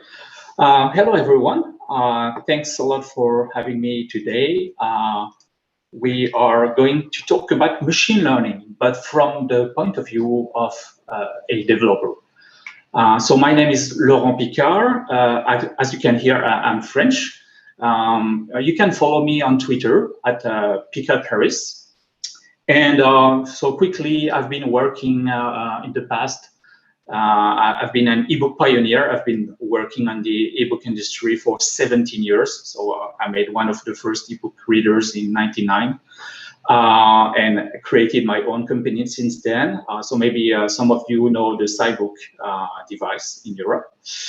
And for 4 years, I've been focusing on cloud technologies, and I joined Google Cloud 3 years, a bit more than 3 years ago. And my goal today is to show you that you can develop smarter solutions. And when I do that, so I'm not an expert in machine learning, that's a bit of a contradiction, but when I do that, I still feel magic. Or when I see a new solution developed with machine learning, it really looks like it's a smart solution. And I feel like some magic. So I hope that maybe you'll feel some of it. This talk, I hope if you are an expert in machine learning, you will also learn something because I'm going to try to show you a quick overview of everything that's possible to do without any expertise, or if you have expertise, how you can do it maybe a lot quicker or with better results. My own definition of machine learning is very peculiar. So it's not the right one, but the way I've been using machine learning for 3 years is the following. I have data, somehow any kind of data. And from this data, I want information. I want to understand what's in my data. So this is a wrong definition of machine learning. As most of you know, machine learning is actually a part of AI. And within machine learning, the field that is solving many solutions is deep learning. So when I'm mentioning machine learning, actually, I mean deep learning. But as I'm not an expert, I will just say machine learning. And anyway, machine learning, I think now is the generic term, the one that everyone understands. So how does it work? So first, at the origin, that was 40 years ago, some researchers have been trying to mimic the way we think they thought our brain works with neural networks. For that, we need many examples, real life examples. And the magic is that we now manage since, let's say, a decade, we manage to solve problems with machine learning. We maybe don't exactly understand how we solve these problems, but we couldn't solve these problems before. And thanks to machine learning, it's now possible. Okay, why is it now possible? So first of all, we inherit from centuries of science, algorithms, and so on. Also for, let's say, 2 decades, we are now able to process big data. We're able to store a lot of data, and we have the computing solutions to process such big amounts of data. And for, let's say, about 10 years now, we are also able, thanks to cloud technologies, to process these algorithms and to process this data with top-of-the-edge algorithms in the cloud, and also with dedicated hardware sometimes, or GPUs. And thanks to that, now we have machine learning solutions that work, that are actually usable on a day-to-day basis, okay? So if we take a step back, there are 3 ways anyone can benefit from machine learning today. If you are a data scientist or a machine learning expert, you already know it all. You know how to build neural networks, okay? So you are rather on this side of machine learning expertise. But if you're a developer, you can use already trained existing models and through APIs. And you can do that with cloud APIs and sometimes also on Android or on browser APIs, okay?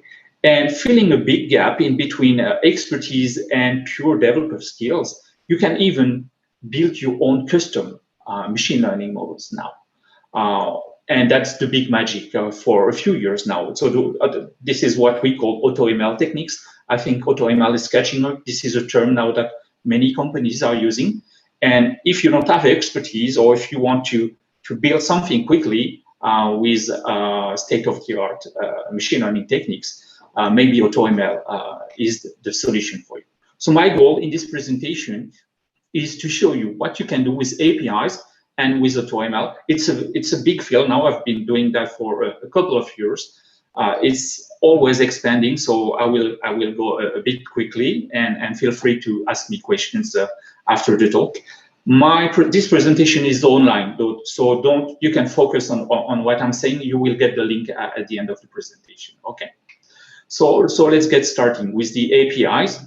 So and how does it work? So I told you my definition of machine learning is that you have data. So this data can be text, pictures, videos, or even speech.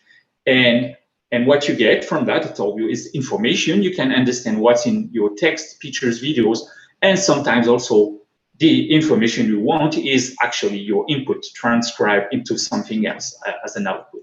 So here I will use Google Cloud Solutions as an example, but many companies have similar solutions, so you can retain the principles. Most of the time they are available in many places, very often from cloud providers, and of course there are also dedicated companies focusing on specific fields. I love to start with the Vision API because I am 47 and I was a student in the 90s. And when I was learning about how to do vision analysis in 93, at the time, the only thing we could do was edge detection with algorithms. And it didn't work that well. It kind of worked, but then when we would present our algorithms with new features, it would just fail miserably. So now a vision model is the perfect solution thanks to machine learning. So first of all, if you give a picture to a vision model, it can describe it to you with labels. So here I know that this picture, so it's a picture from New Zealand, where the Lord of the Rings movie were shot. This picture is about nature, flower garden, and so on. You get a confidence score. So yeah, it's nice, it works. Here it's the same picture, but I changed it. I flipped it. I changed the colors. I cropped it a little bit, and the machine learning algorithm is able to match it first and also map it to an existing location thanks to everything that's available publicly on the web. And here it's able to tell me where most probably, you see 61%, where most probably this picture was taken at. And that's correct. This is Hobbiton. It's still a place you can visit as a tourist. More precisely, if there are specific objects in the picture, it will give you the precise location. So here, so this is the cast, most probably at a restaurant. So you see, I know that there are persons. It's even able to tell me that they are tense or lower. There's a ceiling lamp here. Okay, next, more precisely, if there are faces, it will give you the location of the faces, and even will try to give you a sense of the sentiment for these faces. So here, this is a 3D rendition, so it's a very artificial picture, but still it's able to find a face in it, and tells you that most likely this picture is angry, and this is Gollum. Gollum is always angry, right? We will do a demo all together, so keep your smartphones maybe connected. We'll do a demo where with selfies of you if you'd like. Another problem that is now fully solved thanks to machine learning, and it was not the case before, OCR, optical character recognition. You can present a vision model with pictures where there's text, and it can transcribe your text or the picture, the pixels into text. It works at different levels, so it's able to find the different blocks. So here I have 3 blocks, the different sentences in the blocks, different words, and it also works at the symbol level, the letter symbol, the letter level. Okay, even if I apply some perspective effect on this picture, it still works perfectly. So now we can say that OCR is a purely solved problem thanks to machine learning. A more difficult problem is handwriting detection. And it works very well now thanks to machine learning. So it's the same kind of API.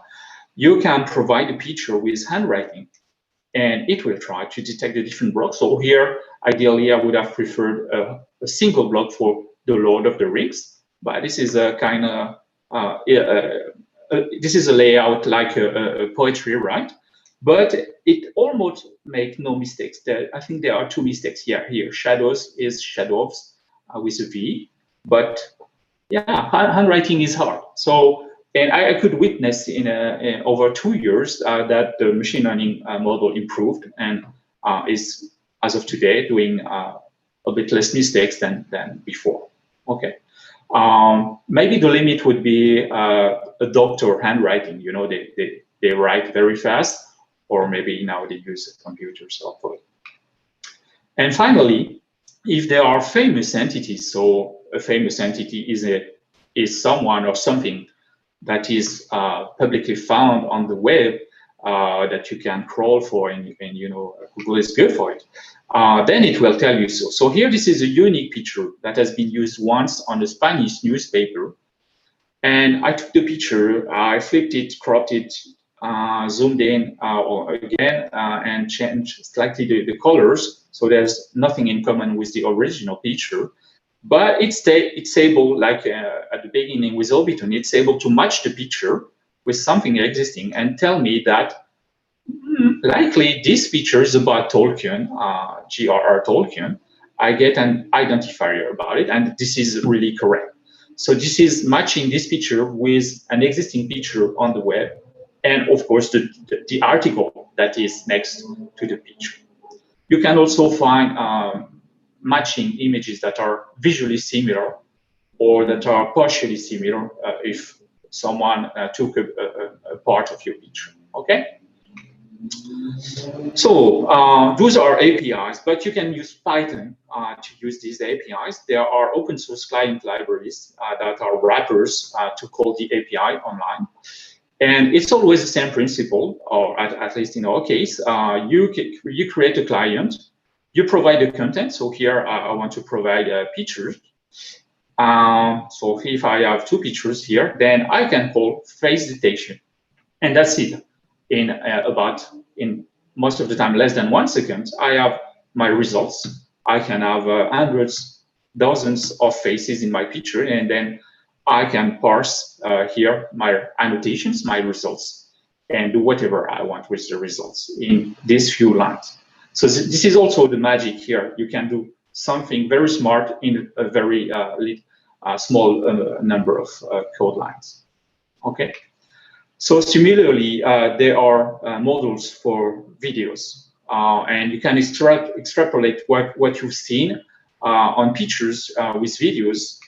But you have one more dimension, right? You have time. So for instance, it means you can also index your videos to know what you can find in your videos. So here, in this part of the video, there is a polar bear.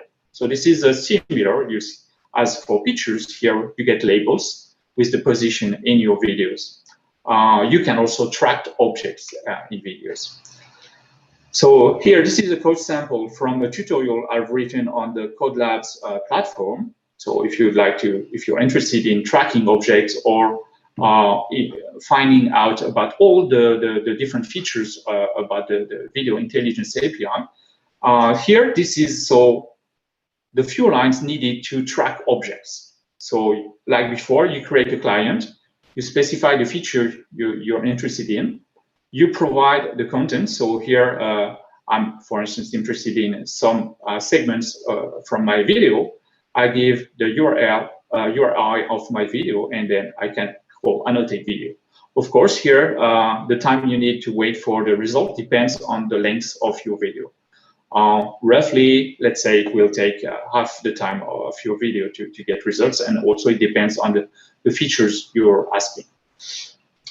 If you'd like to know more, I've written, you can follow me, or you can check out my GitHub repo, Cherry on Pie.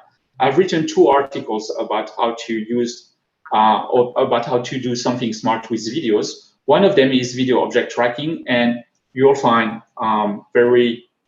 you'll find an architecture, and you'll find many examples. So here, those are the main objects found in the video, and you'll also see how to generate small animations. And it's a project that you can deploy in 8 minutes, and the number of code or lines of code is 300 lines only. So once again, the magic is that in a very small amount of lines, you can do something very, very smart. Okay. Okay, I think, okay. So now the same with text. So you can provide text to a machine learning API, and you will get first, you can get the syntax analysis. So here, this sentence about Tolkien, the natural language API will tell me that this is an English text, and will give me the syntax with all the different types and natures of the different items, including the punctuation. So this is also a hard problem that is not now solved. Like in pictures, it will match and find entities. So here there are different classes of entities, and it finds 3 of them. In red are persons. Tolkien is a person. That's perfectly correct. And you will notice here that the ID I get here is the same identifier as before when I had a picture of Tolkien. Okay, so that is very convenient if I want to only use IDs and not strings. British is mapped as a location related to the United Kingdom, and the 3 books at the end are mapped as works of art. Perfectly correct. I can ask for content classification. So here, the same piece of text would be classified under books and literature at 97% of confidence. This is perfect. To give you an example, this is used by the New York Times, and they have classified hundreds of thousands of, millions now, of articles, of legacy articles, of course, that they have scanned and OCR'd, and now they know you can find any article under specific categories. And finally, you can do sentiment analysis on text. So to try it out, I've used 2 reviews, one from the New York Times and one from a social network. The first one is positive, the second one is negative. And what I get on different text levels, so here, for instance, on sentences, I get scores between -1 and +1, and it does work.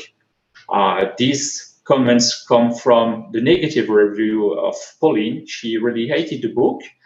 And these positive sentences come from the positive review from the New York Times. And of course, most of the time there are many neutral sentences that you'll get also. This kind of natural language processing analysis is used by companies to know how people are talking about their solutions or products. So for instance, scanning tweets or web pages, blog posts, reviews, and they know and get alerts whenever someone is talking negatively about their products. It can be useful to filter out content about what you've done. Okay.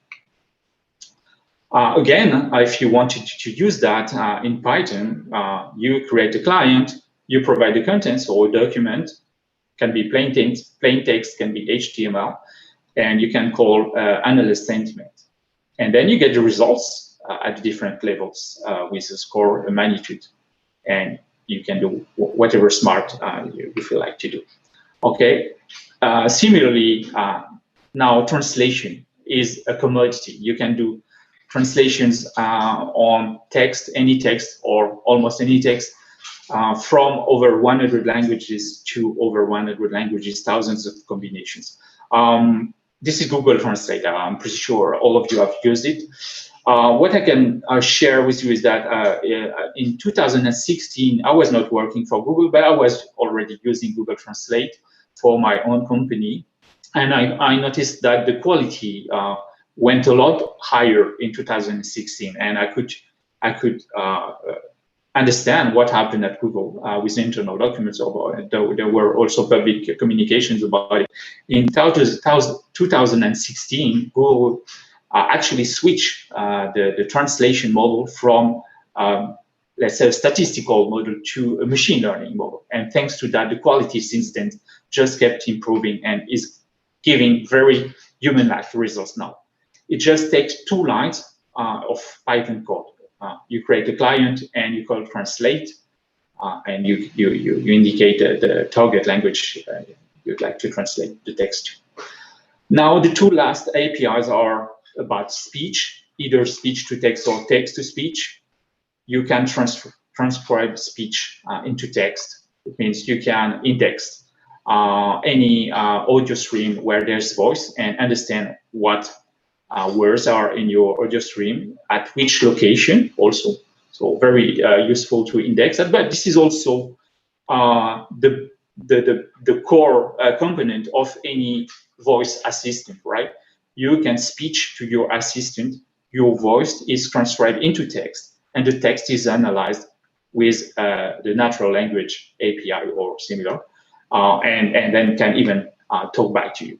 If you'd like to do that, I've written also another tutorial on the CodeLabs platform, and where you can see how this is my own voice here with the French poetry that is transcribed into text. And the other part, the other side of the API is that now you can also generate a very human-like voice thanks to machine learning. So I will go, because of time, I will go a bit quick on this. I will just show you one demo. So you will hear my voice, but maybe not the result, but it doesn't matter.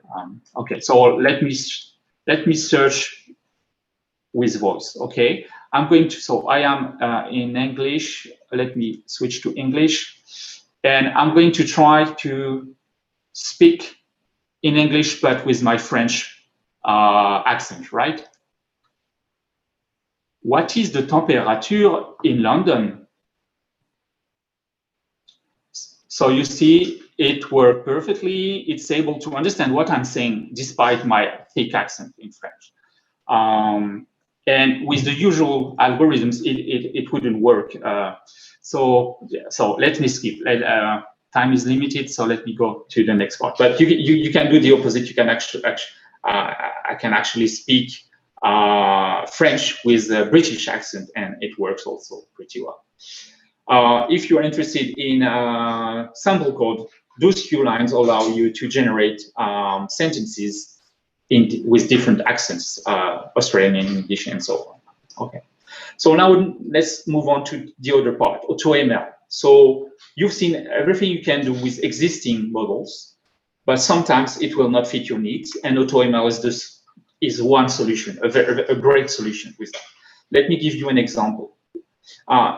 From these two pictures, the vision model will give you almost the same results, because those are skies, those are clouds in a sky, right? But if you want to make the difference and know what is the specific type of clouds, then you can use AutoML, because there's no model that is able to do that right now. So for that, you need to do a bit more work. You need to provide training data. You need to provide pictures, for instance, and then you can use AutoML. You just launch a training, and it will train. Most of the time, you will need a few iterations, and once you're satisfied with the results, then you have an API. You can also build an edge model. It's a model that you'll be able to export and use offline, for instance, or use in your own containers, or use with TensorFlow.js in a browser. So many different use. So with my cloud example, so it's been done by a colleague of mine. She has used a couple of pictures of each type and labeled them, altocumulus and so on. She has launched a first training of 1 hour, then noticed a couple of mistakes, and then a training of 3 hours. And that's the final model she got. So she only had to label pictures and launch a training, and she can evaluate how well the model is doing. So here it's pretty great all the time, except for the altocumulus. The thing is that we have less samples of the altocumulus, and also they look much alike. So we should balance our data set a bit better and use more diverse. And then once the training is done, you can deploy it as an API. And just like before, you can use this API. This is your own private API. You can provide it with pictures. And then this is a picture of mine, never seen by anyone. And then it tells me there's a cumulus in the picture. Right. It works with pictures, videos, and text, and also structured data, everything that is tabular data. And as of today, but this is an ongoing field, and giving you many new features. You can do custom classification, custom object detection, and so on, even custom translation. So maybe this is something that can solve one of your problems. You can build your own model thanks to that. So we'll spend a couple of minutes. I've done an online demo to show it all. First, we'll use the Vision API, and then I've built, with pictures of mine and some previous conference attendees, I've built my own AutoML Vision model. So let's go directly to the demo. You can scan this QR code, or you can go to this URL, bit.ly/pyml20. Let me enable the demo. Okay. Again, so bit.ly/pyml20, or you can flash the QR code. Let me go there. Okay, you should see this page, and if you enable the webcam, then you can send self. Okay, so first, let's try to trigger generic emotions. Okay, so of course, this model has not been trained with pictures of mine. So here it's able to detect joy, able to tell me that I have a nose and a mouth, and so I can place a mustache in between. Now let's move to my AutoML demo. And if you, sorry for folks on YouTube, there is a delay, so maybe you will not be able to do that, but you will do the next part with AutoML because of the delay. Okay, so here it's the same. It's the same app, but I'm using my own private AutoML demo, and I've trained it with people with their tongues out, people yawning, or right, and people sleeping. And let's try it. Feel free to stick out your tongue to me.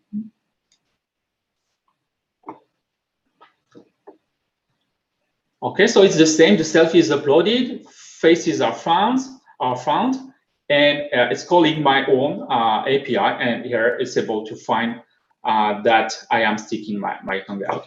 Let's have a look at the results. Hello, so a couple of people happy, myself. Hello, hello, someone surprised? Yeah, people with tongue out, it does work. People yawning, great. people sleeping. Okay, so I was too boring apparently. And also, you know, it's able to find objects in pictures. So here we have people with glasses and with the precise locations of the glasses. Okay. If you follow me, I'm going to publish this code in a few days, specifically how to use face detection. It will be on my GitHub repo also. So let's move on. Under the hood, so I don't have the time, but there are three main techniques. One that is known to the expert, transfer learning. One that is two that are specific to Google Cloud, machine learning for machine learning. So there's a meta layer of machine learning above to find the best machine learning architecture. And also now hyperparameters are found automatically. Okay, if you want to do more machine learning, if you want to become an expert, which I've not done because I'm in my 40s. If I were in my 20s, I would do this 100% of my time. TensorFlow is now a full ecosystem. It has become a standard. So, and it's also the favorite open source machine learning repo on GitHub. From researchers also, I hear that PyTorch is a very good framework. If you dive in, then you can do whatever you want. And maybe AutoML will be a complement. Okay, so let's summarize how can we build smarter solutions. So with the machine learning APIs, you just need a couple of hours. That's the stash demo I've done in one afternoon, how to put a stash below the nose. With AutoML, you need days to build a data set, right? And if you want to be an expert, then there are no limits. Some people are doing trainings for weeks. Here are the resources that you can use, and you will find more, as I said, on my Twitter and my GitHub. Okay. If you'd like to refresh your memories or learn about machine learning, here is a nice machine learning comic with many terms, and I learned a lot thanks to it. And here is my presentation if you'd like to get the slides, and if you'd like to get in touch with me or send me any feedback, you're very much welcome to do it. So thanks a lot for having me today. I hope you learned a few things, and my goal was also to give you a bit of inspiration. So I hope it gave you a few ideas. Thanks a lot for having me today. Thank you very much, Laurent. That's awesome. I mean, what you presented today. I would say let's start with the questions. Okay, I'm seeing someone is writing. Actually, there is someone who is already doing a question that I'm going to read. Hello, thank you for your presentation, Laurent. What is the difference between your presentation now and your presentation in 2018? And thanks for Fatem Sahosei. Yeah. So if you were at GeoPython 2 years ago, so that's almost the same presentation, but actually a lot changed. So first of all, AutoML has been developing a lot. You can have many custom features now. It's a lot faster. Algorithms, machine learning algorithms, just keep improving over the time. And also, all my samples with faces, with OCR, voice, and everything. As I said at the time, machine learning models just keep learning thanks to new examples. There's been a lot of work also on balance, how to remove bias from models. So basically, it's the same as 2 years ago, but better and bigger. I hope it answers your question. Okay, so Assumpción Termens, very interesting speech, Laurent, thank you. Panipulat, very inspiring speech, Laurent, thank you very much. Merci beaucoup, Laurent. And well, so maybe I should do one question. The AutoML feature that you just presented, I mean, it seems like it adds a new layer upon the feature that Google ML already, I mean, Google Cloud Machine Learning APIs already do. They already do. So This is awesome. How do you do that? I mean, do you use like neural network, deep learning upon the already made features, or do you use something simple like linear regression or something? I mean, what's behind that? Everything that makes sense is used. So, for instance, for AutoML tables, where you provide tabular data, most of the time you will provide numeric data, right? But it also works on text. If you provide numeric data, then it will most obviously use regression algorithms, but state-of-the-art algorithms. But it also works on text, and then it will use natural language processing, machine learning models under the hood. So it just picks up what's better. And what I've seen even over the last months is that sometimes there's something new, and you can search for research papers. So papers from researchers. There are many, every day there are new papers, and from something that can be used in production, I would say that every quarter, new algorithms are used in AutoML because there's something that can train faster, or that can give you, or that can give you better quality results. So yeah, it's very exciting because this is just the beginning, but with very little, very small data sets, you can already do something magical, at least in my eyes. And also what's interesting is that even for experts can build prototypes, or can just realize that something that they would need weeks to do can be done in hours or days. What I didn't mention is that also AutoML is very, very much computing heavy. It's using dedicated hardware for that. It's using TPUs.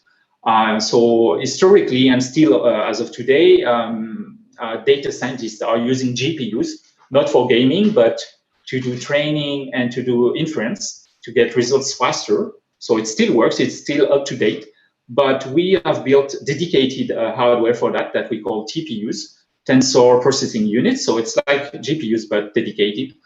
And there are also small chips that you can find on some smartphones to do local inference, local training, and local inference. And for instance, on the latest Android version, a custom model is built, learning from your habits, and is optimizing the battery life of your smartphone. So it's just the beginning. Our everyday life is really getting easier thanks to machine learning. Most of the time we are saving time thanks to machine learning. So I suppose that if you use TPUs, you are using deep learning basically in order to. Yeah. Of course, most of this is deep learning, but whenever you have numeric data, then you will get into the field of linear regressions and so on. It's a big field to talk about. Next question is from Dimitris Politikos. Very interesting talk, thank you. I'm wondering how feasible is to use these tools to perform research on specific data domains, example, marine science? I don't know what you mean by marine science. If you are talking about, I don't know, videos that you could take under the sea, then it's already being used by some companies to detect, I don't know, if you want to inspect cables under the sea and find defects on cables, then so you can send robots and retrieve the videos, and you can teach a custom AutoML video model to find and detect defects automatically. So this is very useful. It's also used in the automobile industry or logistic industry to anticipate the maintenance. So for instance, to predict that in 2 weeks there will be most likely a failure in the engine on this particular, I don't know, train or truck. And so you can get a smoother and a maintenance process in big industries thanks to that. So the field is virtually unlimited. Yeah, probably. I mean, you were mentioning industry, and maybe Mr. Dimitris, I mean, he meant like animals recognition, so it would be able, the algorithm, I mean the tuned algorithm, would be able to discern by different species of the same fish. Yeah, so Maybe it's the fish, but probably different species. it happens that I think I have an example right here. Yes, so it's been done already 2 years ago. Not undersea, but on the sea. So here, this is the Zoological Society of London. So it's one of my tweets, and they've been working with Datatonic on a company, and what they are doing is that they are working worldwide in wild forest, right? And they want to understand how the different species evolve, which species are present in this wild forest, and how it evolves over time. So basically what they were doing in the past is that they would put cameras for 6 months, retrieve hundreds of thousands of pictures, and then come back and then take 6 more months to process and analyze all the pictures with a lot of fake or wrong pictures and so on. With AutoML, they have been able to train a model. So they still spend 6 months to put the cameras and retrieve pictures, but now they just need 1 or 2 weeks, not 6 months, to automatically analyze. And those are the species, very detailed ones. So this could work for undersea species too, as you see. They have specified with labels, okay, this is a color red mongoose, this is a stink badger, I don't know this species, but very specific species. And AutoML is now able to find them out and make the difference in videos or pictures. Okay. Last question, because we are already kind of out of time. Stefan, thank you for your interesting presentation. How good is NLP nowadays when using it for a reviewing system in terms of double negation, like this product isn't too bad? This is a specific question. Yes, but actually that was a limit 2 years ago. So it's still kind of a limit. It's doing a little bit better, but the limit is sarcasm. The limit is the human limit, actually.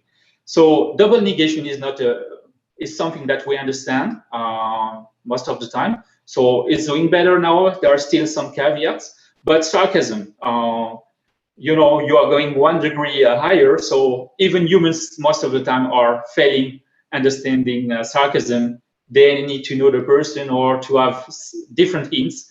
So I would say this is still the limit today. A natural language model based on machine learning is not able to understand sarcasm. It will take all the text at the first degree. So yeah, that's still the limit. For double negation, so there are some, you know, something that we could qualify as bugs. So some edge case examples. There's a few of them have been fixed over 2 years. Where's new examples? Okay, I hope that replies the question. So I thank you really much, Lauren. And well, for me, is my last introduction. So thank you very much and see you next time. Thank you, everyone. Bye. Bye, everybody.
Hello, everyone. I hope you all can hear me. Uh, Welcome back. We lost our previous speaker, so there was a short break, but now we're back with Stella, who's here with us. Hey, can you hear me? Yes, I can hear you, Awesome. Viraj. Could you share your video for us? Could I share what?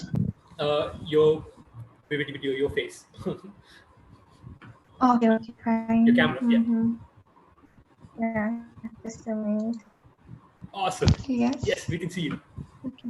So Stella is here to Okay. talk to us about analysis of burn scar using optical and radar satellite data, and it's time. And take it away, please. And also, could you maybe make it full screen if possible? Uh, that would be easier for us to understand and read.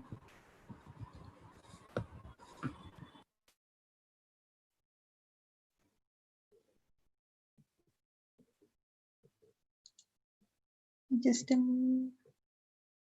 That way? Oh, okay, cool, got it, awesome. Okay. So, hi, my name is Stella Chelangat from Kenya.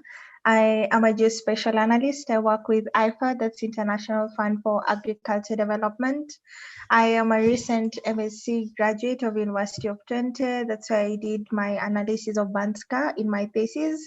And I also have a background in my Bachelor's of Geospatial. I did it in Kenya. So glad please have a small presentation. I didn't put all the images, but I believe it will work well. So I'll start with background for analysis of burn scar. So most of the time we've realized that effect of wildfires in forest has attracted both recognition both locally and globally, with recent fires being even in California. And so in my analysis, I tend to understand the gap or variation of using optical and radar, especially in terms of geographical aspect. Past studies have been done on comparison between optical and radar, but very few or almost none has done a comparison of effect of optical and radar based on variation of geographical aspect between two different areas. So for mine, I selected Australia, Victoria, Australia, and Spain. My main objective for my undertaking study was mainly to analyze the use of SAR and also its comparison to optical images. And for my understanding, it was to identify classification of both burnt and burnt patches. I was dealing with post-fire hazard assessment. So that's fire, like I was analyzing images after the fire. So my specific objectives were only for one was to develop a burn severity map. This was to enable me understand the size and the extent of the fire. Number two was to explore the sensitivity of both polarimetric sensitivity or decomposition and backscatter intensity. This is using SAR to be able to identify both burnt and unburnt. Number three, I was able to also determine the degree of spectral contrast. So this is basically using of optical in determining of burnt and unburnt. And lastly, I was able to do textural analysis. This is to understand also the behavior of texture in terms of identifying burnt and unburnt. And specifically, I use backscatter intensity. Yeah. My methodology or my observation basically was I used contextual classification, that's support vector machine, and then afterwards I used Mark random field, that's MRF. This is because of smoothing around the edges or mainly around the boundaries, and also to remove pixel mix classification around the edges. I was also, in terms of SVM of Sentinel-1, I was able to classify both backscatter and H alpha decomposition. And then I was also, with the same results, I also did, in terms of SVM MRF classification, I did it also for optical. In terms of my training sets and my training and test sets, I used the burnt ratio index as the vegetation index for me to be able to identify. So I began my analysis for Sentinel-1 and Sentinel-2. I selected 3 fire zones, mainly in Australia. And there were 3 fire zones because one was a hilly area. You can see fire 1 around this place. And then also fire 2 zone was a steep slope. So fire 1 was just a flat area, fire 2 was a steep slope. There was a reason why I selected those 2. I wanted to understand the impact of using SAR in both a flat area and a hilly slope, and if there are two if they can be able to show any difference. First, I was able to perform backscatter analysis. I was able to do a graph analysis mainly of backscatter against local incidence angle. And there are some few particular characters that I realized as I was doing my study. One is that whenever you're doing, whenever I did backscatter on a flat area, the areas that had small incidence angle showed the high difference between burnt and unburnt vegetation compared to areas that had steep slopes. Now, also, if we look at the length based on my analysis here, okay, sorry.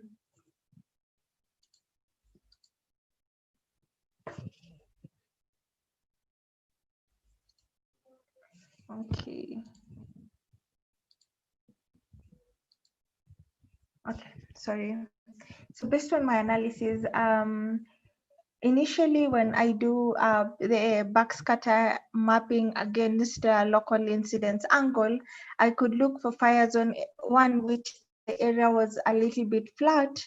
The incidence angle, the range of incidence angle is between 0 to 30. So it showed a lot of, how do I say, a lot of difference between burnt and unburnt areas. But when you look at a flat area like fire zone 2, if you look at this graph here, you'll realize there's no much difference, and the rate of incidence angle was very small, 0 to 18. So this could show you that steep slopes, most of the time steep slopes experience are a big factor in Sentinel-1. And so sometimes due to topography nature, the radius, or rather the backscatter intensity, does not reflect well. So it appears to have shadows. So the ability to detect burnt or unburnt areas was very difficult in this particular area. Also, when I did my SVM MRF classification, I only picked one area because I didn't want to explain much.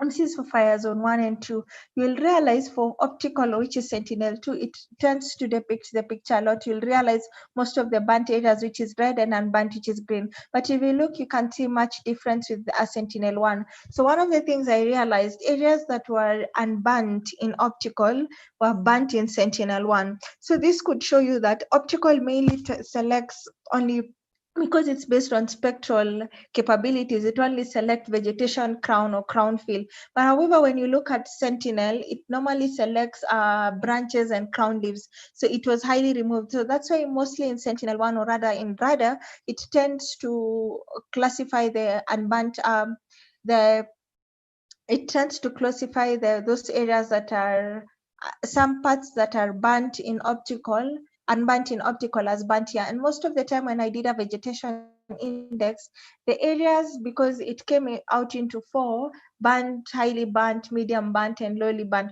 So the low burnt areas were highly burnt, or were considered as burnt in the Sentinel-1.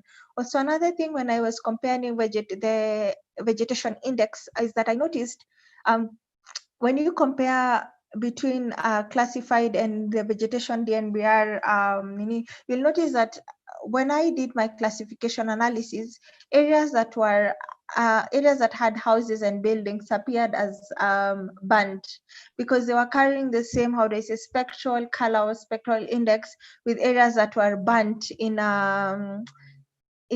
my vegetation index. So that can cause a lot of misclassification errors. And actually, one really needs to pay attention when they're looking at classification accuracy. The accuracy might be high, but it does not mean that your results are very clear. Last in my analysis is that I did a boundary classification. I obtained boundaries from from Australian Bushfire Victoria Australian database. And so the reason I obtained was for it to show me the areas that were highly burned. And for that factor, I selected areas that had a high index of burning and recently occurred in between 2018 and 2019. So I realized after my classification is that the boundaries were not exactly fitting my classification results. So one can worry, why is that? But I closely looked and realized when they were taking the digitization vector of the areas that were burned, they must have done it at the initial particular points of the fire, like at the initial stages of the fire. But my analysis is highly based after the fire. So when you look at these particular two comparisons, you'll realize that my analysis was done a month after the fire. So they might have continued burning even though they took some polygons, but does not mean they took all of it. So this is a key factor that one would emphasize, that anytime they're taking polygons for fire, Next time is to take them even a month after the fire. So this can be able to act as very good training sets in terms of validating one's particular test. Lastly, when I was doing my textural analysis, I could not be able to show it here because it was just on a statistical basis. I realized that when it comes to texture, when I used backscatter intensity, it could be able to show me, but it was very difficult because the intensity of the fire was not that much for it to distinguish. And so most of the time, maybe if I use maybe ALOS2 one that has more bands, it could help me understand it. Last but not least, as I'm about to finish, my conclusion of the results was that it was still successful to both use optical and radar satellite data.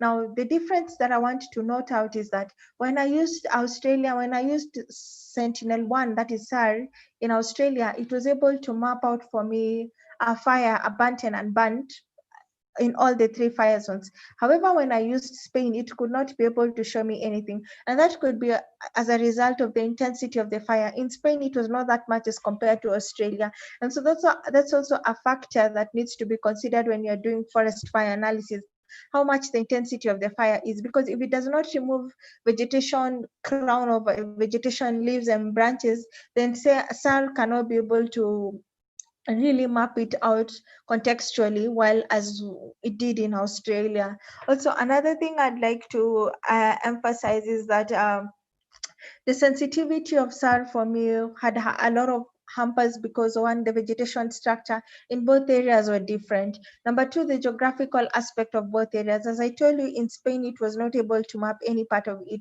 but in Australia, it was. And even if in Australia, it was, I selected 3 bushfire zones. Fire 1, which is the only one I've highlighted here. So, but fire 2 and fire 3 were steep slopes. And so they had less, how do I say, it was difficult to identify burnt and unburnt in those particular areas, especially steep slopes, because some appeared as shadowed areas, so I couldn't be able to see the difference as compared to a flat area, which was fire 1. Also, another factor that one needs to consider when using SAR is the correction of the local incidence angle effect, the acquisition geometry, and even the environmental aspect. For me, I was lucky to have collected my images or selected my study area during dry seasons, because if you collect it during wet seasons, then it might affect your study. And then last but not least, one needs to consider the timing of the data sets, especially with post-fire.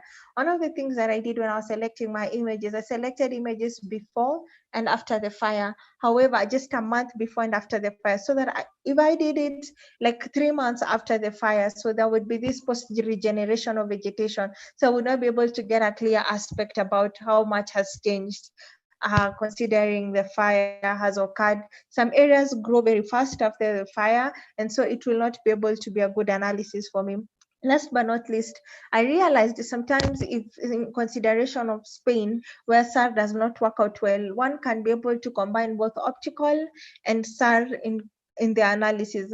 However, I was not able, due to the timeliness of the time of the project, I could not be able to do much into combining both optical and SAR into one so that I can do the analysis on Spain. But in case you cannot be able to do it, you can use optical in terms of a reference. And last but not least, my next immediate steps was I applied for SAR such as ALOS2, ones that have more longer wavelength and more polarimetric bands, so that I can understand, will it have the same effect as a single band like Sentinel-1?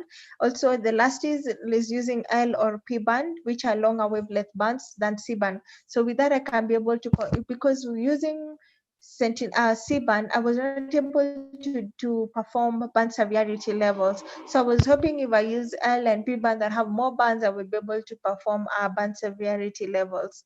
What I'm looking forward is to also perform. I only used H alpha decomposition. I'm looking into doing more target decomposition like cloud and Poitier decomposition, and compare different decomposition methods using ALOS or SAR data. Lastly, my challenges were, one was that visual interpretation of radar images were very difficult. Sometimes I had to use RGB component, that's the entropy and the alpha decomposition. Co-registering of the optical data sets were also quite difficult, especially because they were obtained in different seasons and dates. And last but not least, SAR needs a lot of time processing, and also the memory of the computer has to be large. So it was quite a hamper for me. So I couldn't do much at that particular time. And even if I did, I used to delete immediately after my analysis so that I can create more space. So probably someone who's looking forward to do the similar results or similar challenges or similar using SAR needs to consider space as a critical aspect. Yeah, so I'm done. Thank you very much. Hey, thank you so much for the talk. You're actually done quite early. You still have, I think, 15 minutes left to go over. You're done quite early. And also another thing which I would first of all, thank you for the talk. But I think you're able to see a lot of the stuff because you are sharing your whole representation on a single screen. So, for example, you have Yeah. those the flow charts of analysis and also the next steps, right? So those stuff are not Okay. really visible. So it will really help if you could share your slides with the people so that they can connect like what you said to what is here. And also, let me look at if we have any questions. Oh, and also a quick reminder, we have a Q&A section on Zoom where you can submit your questions to the speaker. Uh, I don't feel like people are using this. And also, you can also ping on Discord now or later, anytime. You can just add the speaker and ask your question. I think the speaker would be available on Discord even later. Uh, we still have Yeah. we still have time to kill. So, or do you want to say some closing remarks or anything, or should we just close out and wait for some time? It's your call. Oh, thank you. I welcome. I'll share the slides. Definitely. I try to compress them into one because of time. I didn't want to. I felt like the time limit was a key thing for me, so I didn't put much of the images. But I'll share them so that people can zoom in and ask any question that they have. I'll share them with you. Then you can help them upload it. Okay. Awesome, that's amazing. Thank you very much. So I next, guess anyone who wants to look for me, I think I'm in Discord. In case there's any questions, they can ask there. Then I can be able to answer. okay, that's awesome. Thank you very much. Okay, thank you.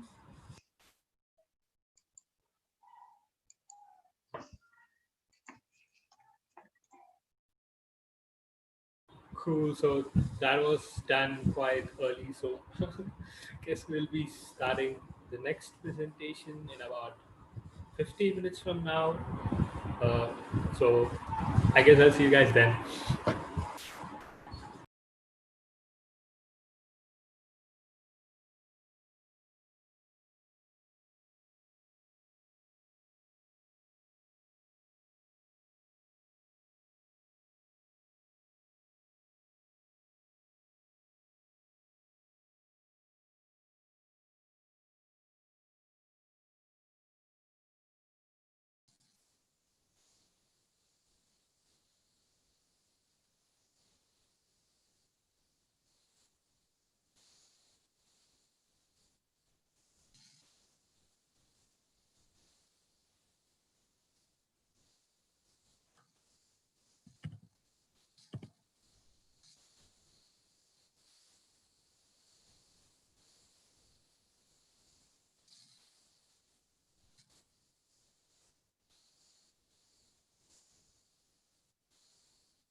Hello, everyone. Welcome back. And hey, Dimitris, am I pronouncing your name right? I'm sorry. Hey, I don't think we can hear you. Can you hear me? Yes, I can hear you. Can you hear me? Awesome. Yes, I can. Awesome. Okay. So, welcome back, everyone. We have Dimitris here. He's going to talk to us about deep learning for automating fish age from alternate images. So, I'm going to let you take it away. Okay, thank you. So let me. Could you make it full screen for us? Awesome. Yes. Good. Yes, okay. So good afternoon, everyone. My name is Dimitris Politicos from Greece. Currently, I'm a research associate at the Hellenic Center for Marine Research, and I'm going to present you our effort to apply deep learning techniques in fisheries, and particularly how to automate fish age from otolith images. So to get started, the age of fish is a key index in fisheries, providing useful information about the growth rate, mortality, and fishing pressure on fish populations. So otoliths are widely used for fish age determination by counting as you can see in the image, counting the annual rings in otoliths. This is a small pieces that extracted from the head of the fish. So this process is very often time-consuming and costly, and is conducted by experts. So exactly the aim of this study is to explore the feasibility of using neural networks to automate this process of fish age prediction from otolith images. So a few words about the dataset. Fish are collected from national troll surveys conducted in Greek waters. Actually, they are conducted every year. The dataset includes around 5,000 images with age readings as well the measurements of fish length. And the specific otoliths are from red mullet species. In the image, you can see some sample images of otolith images, and where the red dots, this is exactly the annual rings. So it's every red dot is 1 year of life. So an overview of the dataset on the left, you can see a histogram of age with the distribution of age group. So it's from 0 to 5 plus a year. So actually, in reality, we had age group still 11 years, but because greater than 6 years, there are very few, almost 5%. So we merged them in the age group of 5 plus group. On the right, you can see the box plot of length per age group. So two comments here. The first is that as the age increases, you expect that the fish length increases. And the second comment is that for a fixed length, you can see that the fish, for instance, of 150 centimeters can belong to two age groups. So this gives us the information that fish length cannot be the single predictor of fish age. So our deep learning approach followed the standard steps when implemented for the classification task with images. So we have the otoliths, first step one, then we have the annotation of otoliths with fish age. We have the split of the data set into training, validation, and testing set. we have the adaptation of the neural network. In our case, it's a convolutional neural network, and particularly inception V3, training of the network by fine-tuning the high parameters. When it's trained, it's evaluated on the testing data set, and then we get the prediction, which in our case, as I said before, it's from age 0 to age 5+, so having total age group. So now we're going to see more detail this fish convolution neural networks. Actually, we use two networks. The first one is the standard network where you have the input image. We pass through the image through the inception V3. This is a state-of-the-art with good accuracy CNN network, followed by a fully connected layer, and finally we have the classification task, which is age. And for this reason, we use as a loss function. This is a typical loss function, the categorical cross entropy. The inception V3 is pre-trained on ImageNet with thousands of images, and it includes almost 22 million of trainable parameters. So this is the first fish network. The second one, what we did is actually that we employed the multitask learning. Multitask learning means that we added at the end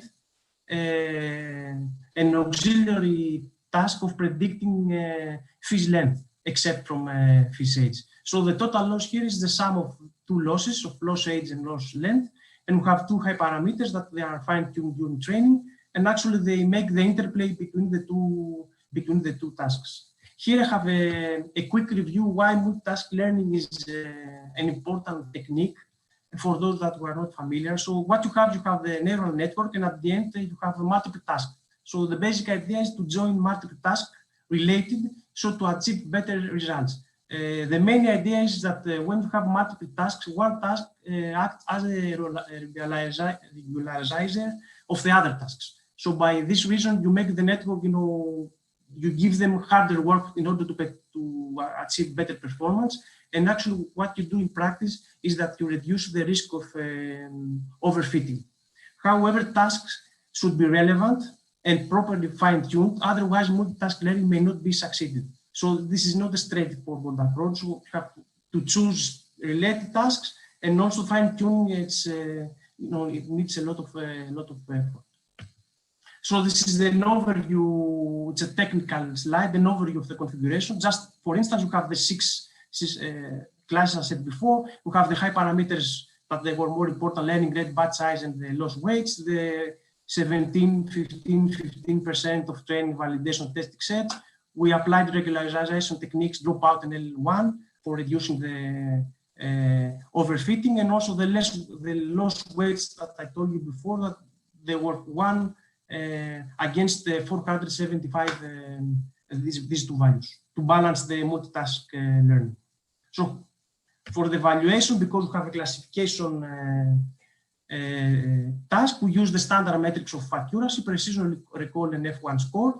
In the results, I'm going to focus mostly on the F1 score because actually it integrates all the information from the other metrics. So having all this in mind, we'll go to the results. I would start with an image that I like very much because it shows how the inception visualize the otoliths through its different layers. So you can see that different features, as for instance here, the edges or the central areas of the otolith are highlighted as you go deeper to the network. Here you can see, for instance, you have the edges of the otolith.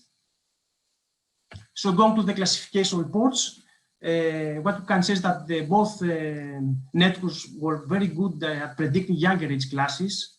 You can see here that you have 0.9 for age group 0. And as you go to the older age classes, for instance, age 4 here, you have 0.5. And fish age network is 0.6. So it's the F1 score is, it's moderate. Overall, the fish age network performed better. So the fish age was 0.063, the F1 score, and increased to 0.68. So because this table is, it's very informative and make more visible, the difference in F1 score between the two networks, we put them in a common plot. So you can see the orange are the fish age length network results. So you can see that in most cases orange bar are higher than the blue bars, except from the H0 group, which was a little bit lower. So what is the nice results that you have age groups that the increase with fish age multitask network was more than 20% in several cases. So if we put all the information to give you an overall with not many numbers and technical details, what you have is that we have a 60-40% success for fish age network and increased to 69%, almost 69 with the multitask learning. In younger classes, they were more or less the same, but for older classes, the average from 50 to 54 went to 59 to 64%, which is we can say that it's it's a quite good, I would say, not the best, but it's an improvement. And here I have another point of view to compare the networks. So what we did is that we got the predicted age mean the true age minus true age, so the difference. And as you expect, for both networks, the difference between predicted and true is 0, which is good, which is the perfect prediction, correct prediction. Again, the multitask network did better by 7.4%. And another interesting thing is that for H3 and H-2 difference between two, the orange network, had very, very little predictions, indicating again that this multitask network, was better. So overall, we can say that we have, a first step, let's say, towards the automatic fixed prediction of age from otolith images. So to conclude, I would like to give some data science findings and perspectives. So what we liked a lot is that the multitask learning worked. And as I said before, it was not automatic because we tried also fish weight and fish gender and other fish attributes in our networks, and it didn't work, but fish length worked. So multitask learning seems promising that it can improve fish age prediction. And going one step further, we propose to the fishery community to explore other potential fish, a lot of otolith characteristics, such as the diameter, the weight, the surface, or the perimeter of the otolith, potentially because they can help further predictability. This is a generic approach, so it can be equally applied to other fish species, and there are many species that fish otoliths are available. Also, testing other CNNs, except from Inception v3, is straightforward. We have tested a couple of them, so the accuracy is more or less the same. And ideally, what the fisheries community would like to see is to build a web tool that will automatically detect red mullus age. So giving to the biologist a web tool so they can upload the otolith and return them the fish age. This is our ideal next step. And with this, I close my presentation. Thank you so much.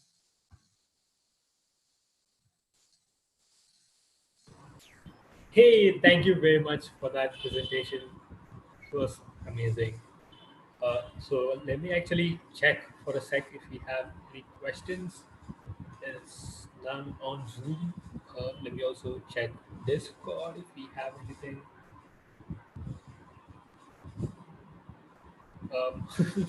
Nope, I don't think we have any questions. So if you guys have any further questions, please feel free to reach out on Discord to the speaker and on the ML track. I think he'll be there responding to your questions. And also, I also wanted to thank you very much for the presentation. It was awesome. Cool. So I think now we have a short break for coffee, following which we will be back. I think we'll be back at 15:20 CEST. So see you then.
Hello, everyone. Hey, Nikolai, can you hear me? Hello, can you hear me? Yes, I can hear you. Awesome. I can see you. Amazing. All right, everyone. Welcome back. We are back after the coffee break, and we have Nikolai here. I think, am I pronouncing your name okay? Yeah, it's fine. Okay, awesome. Thank you. So he's here to talk to us about scalable geospatial data science with Python and open source projects. So take it away. Yep, thank you. Um, Can you see my screen? Yes, we can. Perfect. Okay, so hi, I'm Nikolai. In this talk, I want to present an overview of the tools for scalable geospatial data science. So we're mostly focused on open source projects and vector data. And so when we talk about big data, the first thing, the first definition that comes up is like data that is not fitting on one computer. So you would need multiple machines or like a big machine to run with such a data. And just as a short, smaller example, you could take OpenStreetMap, for example, which has like about 7 billion nodes and 700 million ways, over 7 million relations. And if you would take that whole data set and extract it on your computer, you would end up with about over 1 terabyte XML file, which for most people that would fit still on a computer. But if you would run like difficult queries over the whole data set, you'll quickly run into some bottlenecks. And in order to work with that, the first solution would be to work with Postgres. And so generally, when you work with Postgres and you want to work with geospatial data, you generally use the PostGIS extension. And even if that doesn't fit your data set, you can still go over and use the parallelization, which since Postgres 10, it's by default enabled. And since Postgres 12, you have it by default enabled with PostGIS 3. So you would have parallelization out of the box. But even when that data is too big, you still want to scale it. Another option is to use columnar storage, which is using a torrent data wrapper, where instead of storing the data in rows as you would usually do in a database, you would store each column after another, which would make analytical queries where you would calculate, for example, the mean or the standard deviation or something like that over a whole column. You would do that much faster by scanning over one column instead of the whole table. And another option would be to use GPU processing, which you can do with pgstorm. And you can also put it on multiple servers where you have CitusDB and PostgreSQL. But generally, when we talk about big data, we most often talk about Hadoop. And Hadoop is like this massive ecosystem of tools and frameworks surrounding big data. And so basically, it came to be by the following paper. So Google published 2003 the Google file system, and shortly after it published a paper for MapReduce. And these two papers inspired the Apache Nudge team to create Hadoop, which was then 2007 used already by major tech companies as a distributed file system. And then 2008, it became the Apache Foundation project. So already we have a decade-year-old project, which is already quite impressive by itself. So to understand the ecosystem would take way too long to explain, but in a short explanation, you would have the Hadoop distributed file system, which is the file system that distributes the data and replicates it across multiple nodes. So for example, like 100 nodes, 1,000 nodes for terabytes and petabytes of data, and you would have this if one of these nodes breaks, it would automatically reshuffle the data in order to like stay resilient. And when you work with a distributed data set, you need to have a different kind of approach to work with that. And they use this MapReduce methodology. And then you need to have a manager that manages the whole thing. And this is a Hadoop yarn, which basically manages each job to go to which machine and knows where the data is located.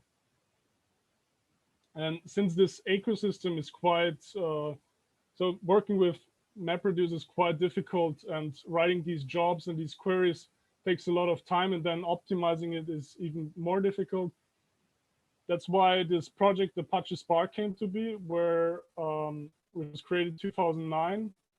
And this is the paper for it. And it's this distributed compute engine which runs on top of Yarn, or you can also run it standalone. But generally they use it on top of Yarn. And it's written in Scala. It has bindings for Java, Python, and R.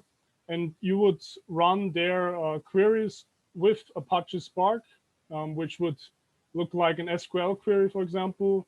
Or you can use functions that look similar to where you can use functions that look similar to pandas in Python.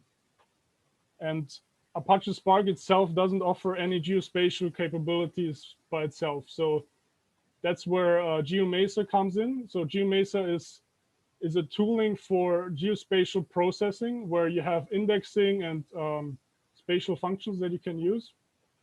And it uses a space filling curve to index the points and data on in the data set. So like points that are closer together are on this index also closer together.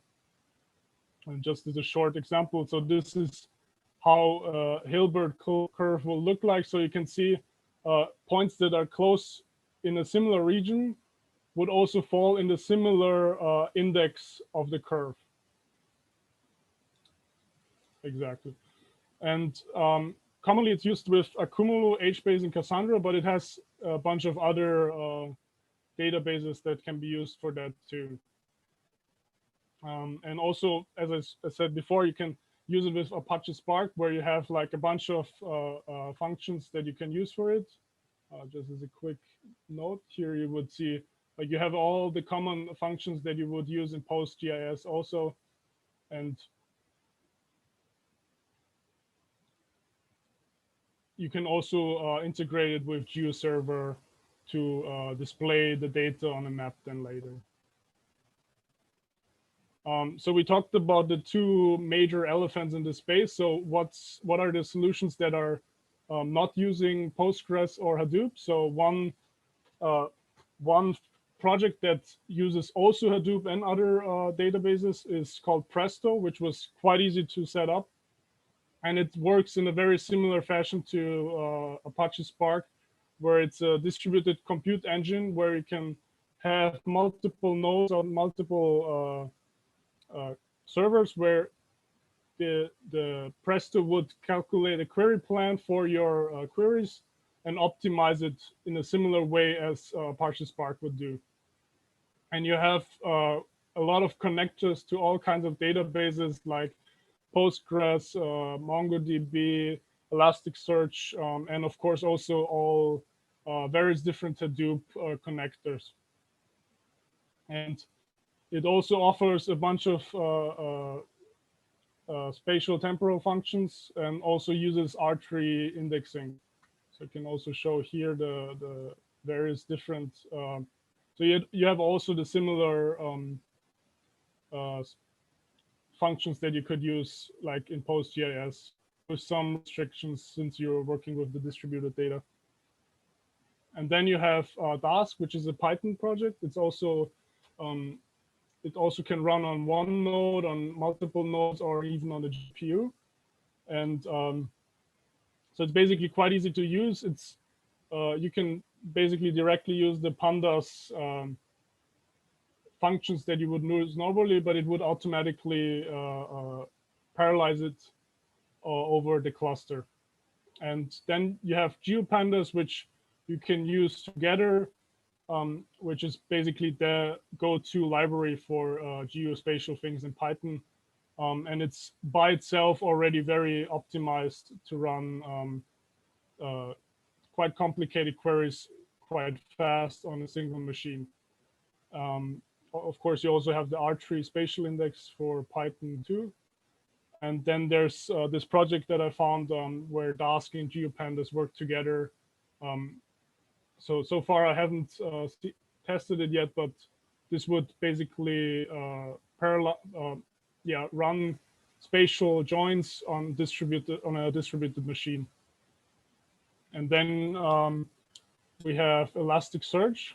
So Elasticsearch it's a document store which with a search engine included, and it has its own ecosystem. It's not fully open source, but all the stuff you would need is basically open source. And it offers various indexes. So before it used GeoHash and a quad tree index, which were called GeoHash prefix tree and quad prefix tree, which was adapted to use their inverted index pattern. And now, since recently, we have this BKD tree, which is block KD tree, which uses a triangulation in the background, which is apparently much faster than the old indexing. But it only offers a few selection of functions like the geobinding box, a geodistance, geopolygon, geoshape. So not such an extensive set of functions like we saw with GeoMesa and PrestoDB. Another document store is MongoDB, which also, like Elasticsearch, can be run in a distributed fashion. It offers a GeoHash index. It used to offer this GeoHaystack index, but it's deprecated now. And you index basically either over a plane, like in a 2D index, or over a 2D sphere where you index over the globe based on latitude and longitude coordinates. And the geospatial queries are similarly short and like similar few, like in Elasticsearch, like only the most important queries that you would need. The last database that I wanted to show is the Redis. It's like a in-memory database, which can be also distributed over multiple nodes. And it's generally used like as a message broker or in a cache, where you would store data that you would frequently use in Redis, and then persist it to a different database later on. It uses a plain old GeoHash index, and it has a quite limited set of geospatial commands. But I recently found out that GeoMesa also can integrate with Redis, so this would allow it to use much greater range of functions than before. So let's see how we're with the time. Okay. So to show some of the projects, I did some, like a cooking show. I presented some calculations before. So let me check. Okay, so here, this is an example with Spark and GeoMesa. So here I used the GDAL dataset for events. It's like a event database with events across the world, like articles and things like that. And I used this dataset here as an example for a big dataset. And here's how this would look like. So we have this whole range here is like the boilerplate code where we integrate the jar files and set up the Spark session and initialize the configuration. Here we load the data set, which in this case is a Parquet file on HDFS. And here would be a simple query where we query in the extent of Austria, and we would then get the counts in this area by So the number of events by event root code. So the classified event code within this bbox bounding box area. So when we run it, we see it here. And if we check it, this will be the details for the whole job. So Apache Spark runs in the background an optimization for the query. And you can see this would be the whole, all the steps the algorithm would take to calculate this simple SQL statement. So normally you would write this whole thing yourself, but Apache Spark takes this away from you. And here's a more complicated query. This is a spatial join. So we have the countries of natural Earth over over a smaller set of the GDELT. So only for the 1st of January. And here we have the same small query, and then we can see that this would be like the more complicated spatial join that is optimized to run on Spark. Okay. So how would this look like in Presto? So Presto is slightly simpler in the setup. So you basically you have this cluster running with 3 nodes in this case. And once it's running, you can connect to it with either one of these libraries. And you would connect here. In this case, it connects to a Hive cluster. So it's a Hive service. And here you can see the tables there. Here define a helper function to display it properly. And we would have a simple query where we count the events in general. So here are all the counts, and we can then check here, somewhere here. I run quite a lot of queries. Just a second. Okay, this query is too old. I don't have it. But here I have here I can show like some examples of queries. So here you would use the lat long as in the SD point, and you would get the geometry. And then we can query all the points within Austria, as we saw before with Spark, and this would be the query for this whole thing. So it looks quite similar. It's a similar style of query, and I hope I find it this time. No.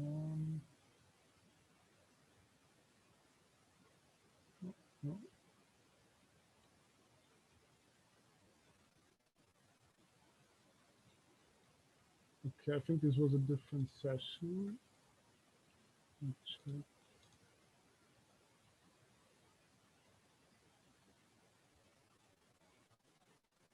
Okay, let's see this query. Yeah, so you can also use Bing tiles in the queries, which is quite useful when you want to calculate like a 2D histogram of the whole data set, which would look like this. So we can directly use the Bing tiles as a geometry and use it then directly in GeoPandas to visualize the query.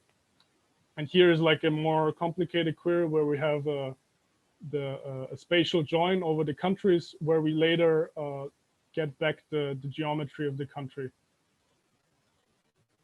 And the query will look like this. So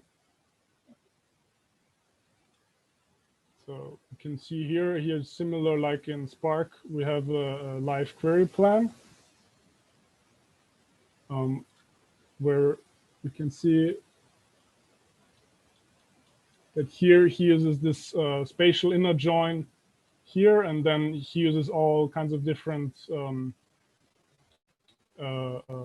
functions that you would normally have to write yourself, but it takes it for you. Okay.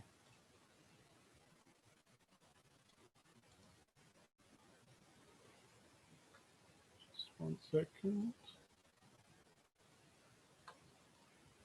Okay, I did get faster through it than I thought, so I thought it would take much longer. So I'm actually open for question now.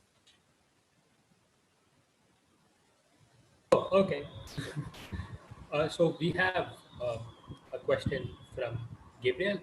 So he wants to know if you would share those notebooks with us. Yeah, now it's quite an ugly code, as you saw in my notebooks before, but once I clean them up, I will share them. Okay, awesome. So let me also check Discord. I think we have anything. Oh, actually, I had a question. So like, so you talked about how when Postgres or PostGIS does not scale out for you, you move to like Spark, GeoMesa, or like other big data, like these things which can handle big databases, right? So how do you know when you would actually want to move from having just like a Postgres database to something to the scale of a GeoMesa or HDFS or something like that? Yeah, so generally the rule of thumb is to, if you have data below a terabyte, you shouldn't even touch it because the overhead setup for Hadoop is massive and it takes a long time to get it configured right, set up right, and installed on each machine. So generally when you start in the terabytes of data and then later petabytes of data, that's more or less the best range for it. When you use Elasticsearch, you can use it both for smaller and bigger data too. Okay, awesome. Actually, yeah, I had also another question. So, have you also explored GeoWave, and what do you think is the difference like between GeoMesa and GeoWave? Have you explored that? So Location Tech offers quite a few solutions. To be honest, I don't exactly know what GeoWave does. I know GeoTrellis is mostly used for when you do raster data. So that's all I know for there. Okay, cool. Actually, we have another question from Terence. Have you compared performances between the solutions you presented? Did you feel an important improvement from one solution to another? So yeah, this was like the most work to like get it running. The best performance for me, which was quite surprising, was with PrestoDB. This worked out of the box and you could immediately do like spatial joins. Another one which worked really good is Dask. Dask worked really well for distributed data sets. I actually use Dask to like pre-process the data so it's a bit clean, since GDAL is a bit difficult to work with. And Spark itself, I didn't get it quite running with the HBase yet. So I'm hoping there to get some improvements from HBase. When you use GeoMesa with file system, is apparently not so fast because it's using the Parquet files as a store. Okay, awesome. Cool. I think we have some time left. And yeah, I'm just going to wait a while if anyone wants to ask Edwin, Nikolai, any questions. uh, so, so please. Oh, we have another question. Awesome. So, oh, Terence said thank you. You're welcome. Just check. So Okay, I'll be so I think the this will whole be the 2 days here for any questions if anyone. yeah, yeah, that's awesome. Yeah, so feel free to ping Nikolai on Discord or on the chat in the channel to have if you have any questions. And also, this was a really interesting talk, and specifically for me too, because I am also currently working as a data engineer, like to work with these data sets. So it was really like interesting for me too. So thank you very much for your talk. And yeah, and it would be awesome if you could share those notebooks with us. Like once you get through what you want to do, like it'll be awesome if you could share it. So yeah, amazing.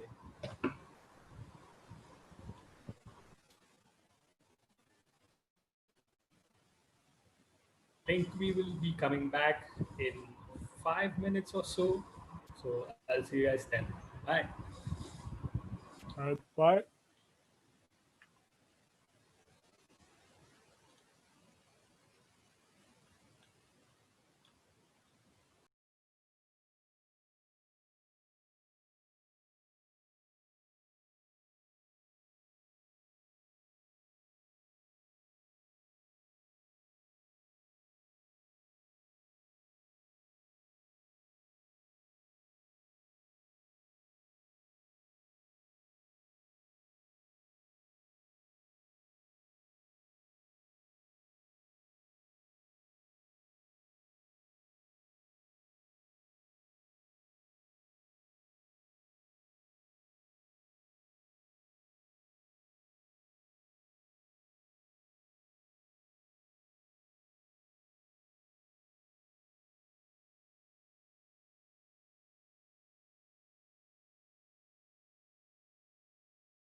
Hey, Adrian, are you there? Hey. Hello? Awesome, we can see you. Yeah, good to see you. That's Oh, my... it's good to see you. The audio is okay? Can you hear me? Plus, Yes, minus? we can hear you. Yeah, it's perfect. That's great. Awesome. So let me just introduce you. Hey, so everyone. So we have Adrian. He's here to talk to us about detecting and analyzing solar panels. So away you go. Yeah, thank you for the quick introduction. I'm gonna do this screen share now, so we're all on the same page here.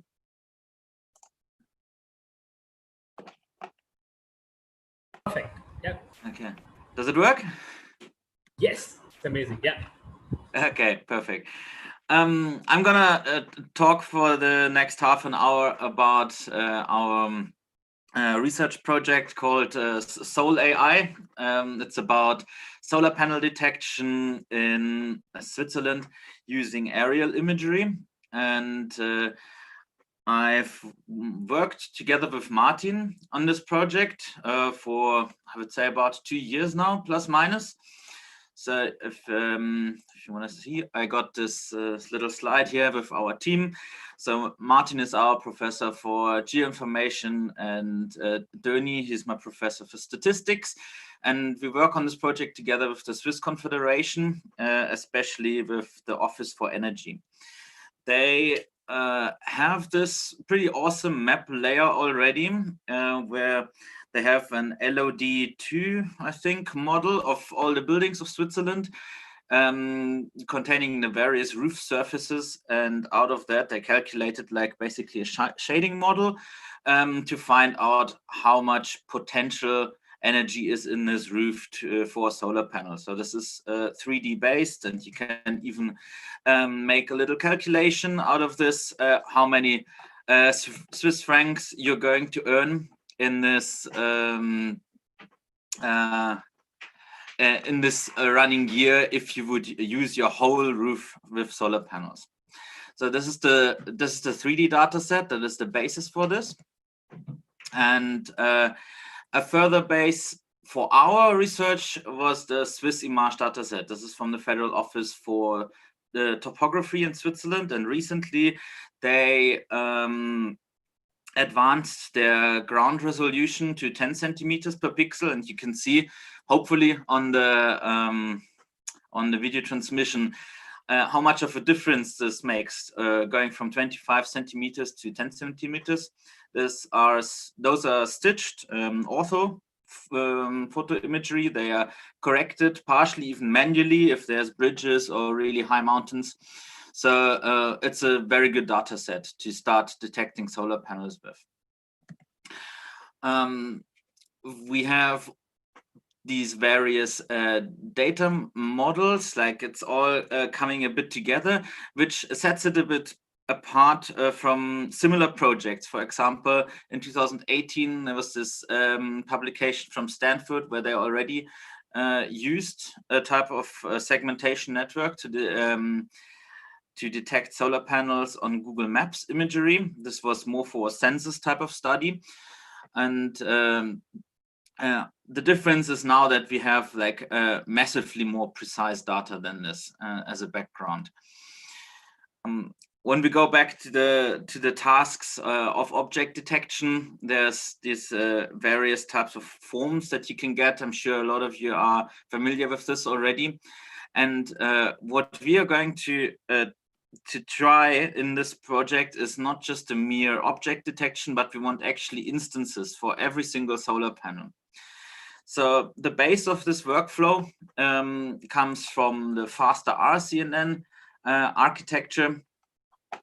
You might know this already.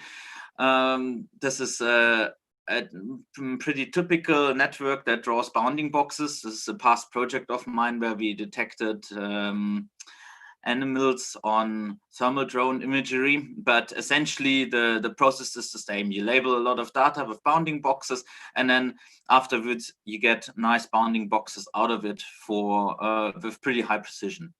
So we thought this is a good good starting point for our solar panels, and we trained a faster RCNN detector for these types of panels. And you can see there's a couple of missing points still. There's a couple of multi overlaps, and obviously the boundaries are not very nice. But in terms of detection, we are pretty good with this already, running at about 92% for photovoltaics, which led us to the idea to use this type of network to identify houses from which we can then get humans to label. But first, I want to show you something which some of you might know already if you were in this conference last year in Mutens in Basel in 2019. I was part of a little workshop where we did the solar panel detection, and I published this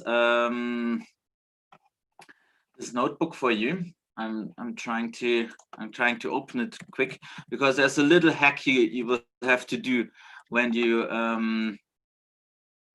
I hope you can see this now. If you want to do this yourself, you can use the short link. This is the notebook. It should just run through smoothly like that if you want, except for this very first point in Google Colab here. You have to first downgrade NumPy, since this is a bit older code, 1 year old already. There's a version conflict, and this is going to crash the runtime. So you're gonna get a little red warning, and you have to restart the runtime, and then the rest of the notebook will run through. So this just if you want to train your own little solar detector. So this is going to restart the runtime, and then you can perform all the other boxes. And I commented the code, so it should be fairly clear what this is doing if you're interested in doing that.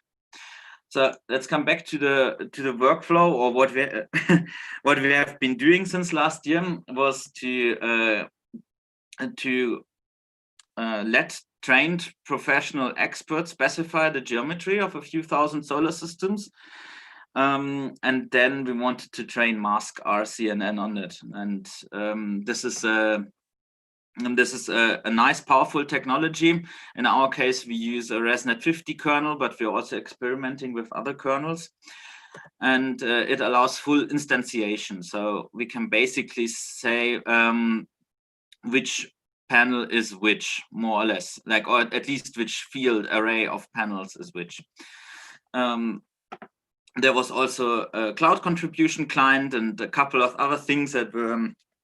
There was some a code sprint going on in the last EuroPython in 2019, where there's a few cool guys. They coded a few nice functions for us. And then early last year, I think about January, February, we had this labeling workshop where 31,000 polygons were drawn by experts and students.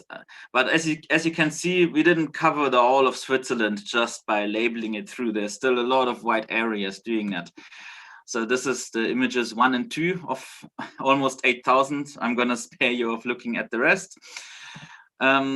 But what is nice about it, we get multiple mask outputs from this as PNGs that exactly overlap with the tiles that we generated. One PNG mask specify which category it is, for example, photovoltaic or thermal, or if it was unclear, we also put in a category unclear. And a second PNG instantiates each panel as its own installation. So you can see that here they have all different colors, so this gets encoded as RGB values. If you look at the distributions, like there are few installations that are really large in areas of about 100 square meters per unit, so per consistent area, but the vast majority is actually smaller than 20 square meters. So we were thinking, okay, how do we do this? Masked RCNN, it works well with PyTorch as well as TensorFlow, and we looked at the numbers for both, and it all comes down a little bit to having nice GPU support. We decided to go for PyTorch. It's a great library for machine learning. There's nothing wrong with TensorFlow. I use TensorFlow for past project as well. Just in this case, we thought we're gonna try out to do the parallelization ourselves. I'm gonna come back to this later. So it's quite a Pythonic interface, which is nice, and there's a lot of pre-trained models available, and the optimizers are easy to set. So we had a student of ours having his bachelor thesis here. That was early detection and of avalanches, and he used PyTorch and mask-RCNN for this approach, and you can see it works fairly well on this type of. This is not aerial imagery. This is webcam imagery, but basically image is image. So we thought, okay, this is a great source of code where we can base our following work on. And we managed to acquire a really powerful machine to do the inferencing, especially over the whole of Switzerland, which is not exactly I mean, it's a small country compared to other countries, but if you look at the terabytes and terabytes of imagery that you have to put through the inferencing, it becomes a big data paradigm very quickly. So this machine with 192 gigabytes of RAM and 4 Tesla V100 GPUs should do the trick. We are running PyTorch in a Jupyter Lab environment, so multiple users can have their own Jupyter notebooks and access shared folders and things like that. And we extended the models that you can find on the internet with this torch NN data parallel command. And first we thought, okay, we're also gonna train on all the 4 GPUs.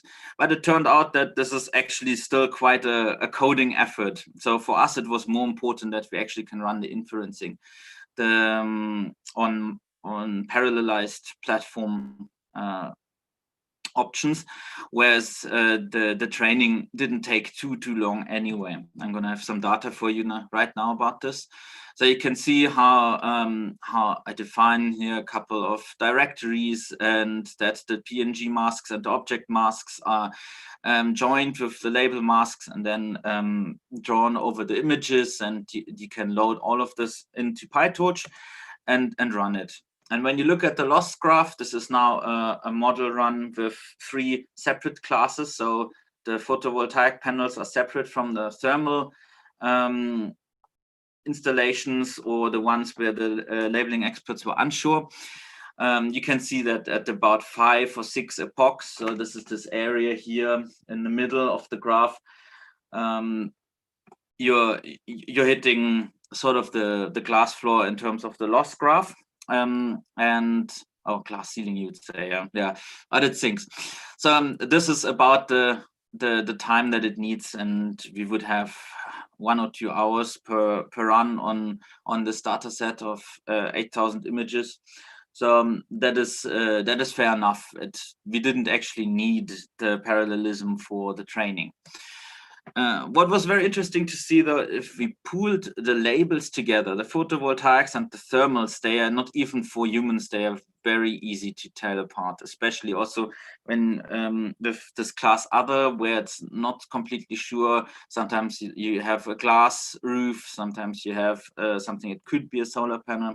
But when you pull all of these together into one class, you land up with a bounding box precision of 86%. So this is pretty good, and we have been even able to increase this to about 90% as well now.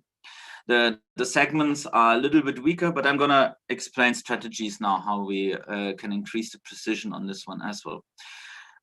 First, we wanted to plot the statistical linearity between precision and recall, and you can see that the R-square value is really close to 1. So this shows that the model is actually quite good in generalizing the input or the learning effort that we gave.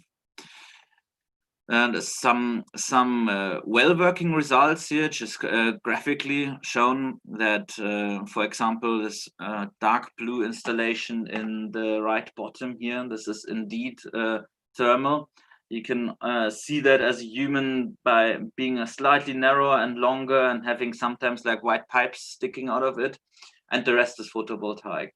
That is more easy to see because they often have these metal frames, but not exclusively. There are various types of solar panels, but you can also see that generated masks, they fit fairly well.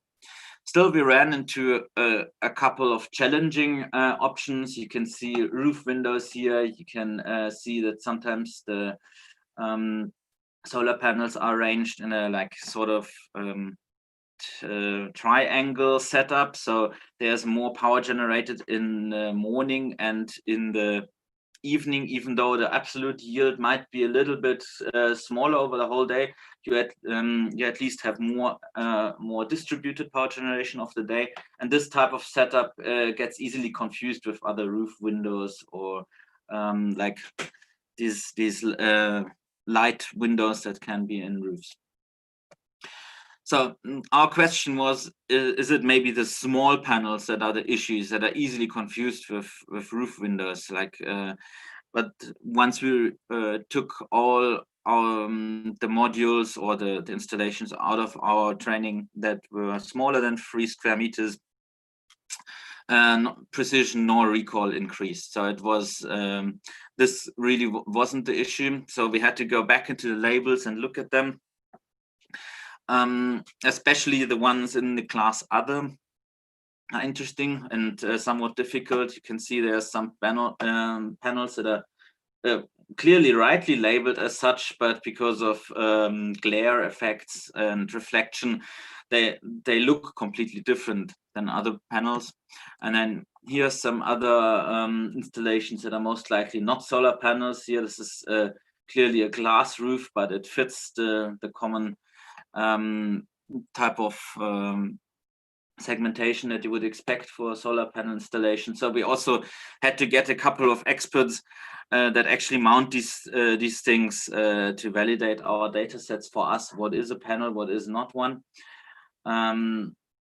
Because there's really a couple of difficult scenarios here. And obviously there were a couple of labeling mistakes. So we do have to go back into our data set and clean that up a bit.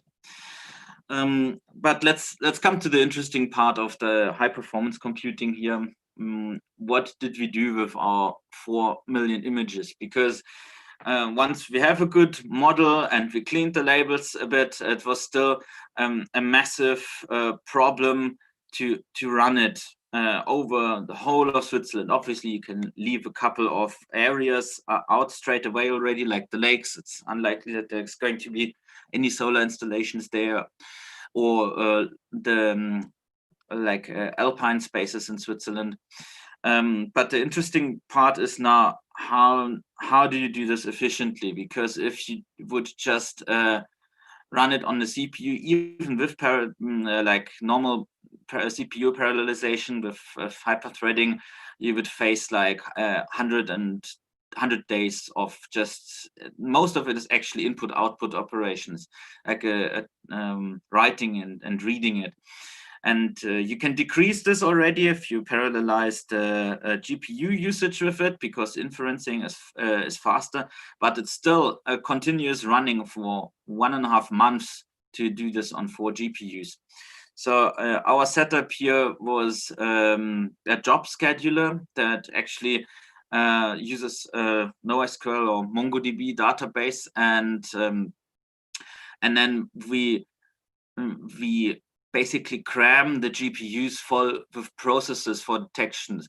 And once the images are loaded and it's all nicely interval spaced by the job scheduler, we actually, this is even an old number, we managed to optimize this down now for a run that takes about ±6 days. So we have some nice improvements happening here by using the NoSQL technology, and it's we have been reducing the inferencing times by increasing the load on the GPUs. If you look at it, there's still, when you look at the memory usage of the GPU and the power consumption, they are actually not completely crammed full yet. GPUs. You can see this here. There's one is pretty full here, but the wattages are actually relatively low. So we think there still might be potential if we just create more and more and more jobs in time to put this in the GPU memory. And once the image is loaded in the GPU memory, the inferencing runs really fast. Okay, how do we go from here? We use as a kernel ResNet 50 in the moment. There are options to use ResNet 101 or ResNet plus Inception v2. We would either need TensorFlow for this in the moment or change our code to Detectron. Detectron 2 would work for it as well. This is something we're currently investigating, and it seems pretty promising because Detectron 2 is also based on PyTorch. We tried a couple of different sets of optimizers and adapted the learning rate. So obviously you can always label more. But what I still want to leave a few comments on are the post-classification strategies. Because once we get our data out here, we want to process it maybe with Rasterio, Fiona, or GDAL, and actually run multiple models for inferencing. So we can use some type of heuristic measures, for example, edge detections, and or do pixel-wise probability estimations. Why would you go through all of this? So there's a couple of reasons why we need post-classification here. When you use different detection thresholds on the mask RCNN, you get different precisions of the masks. Like, it's pretty clear that what is covered, for example, with an 80% detection threshold, this is definitely a solar panel, whereas with 50% or lower, you might cover areas that are not solar panels anymore. So what you can do is use multiple of these images and calculate an integrative measure for each pixel and say, okay, combined with various other data sets, this pixel has this and this chance of being an actual solar panel.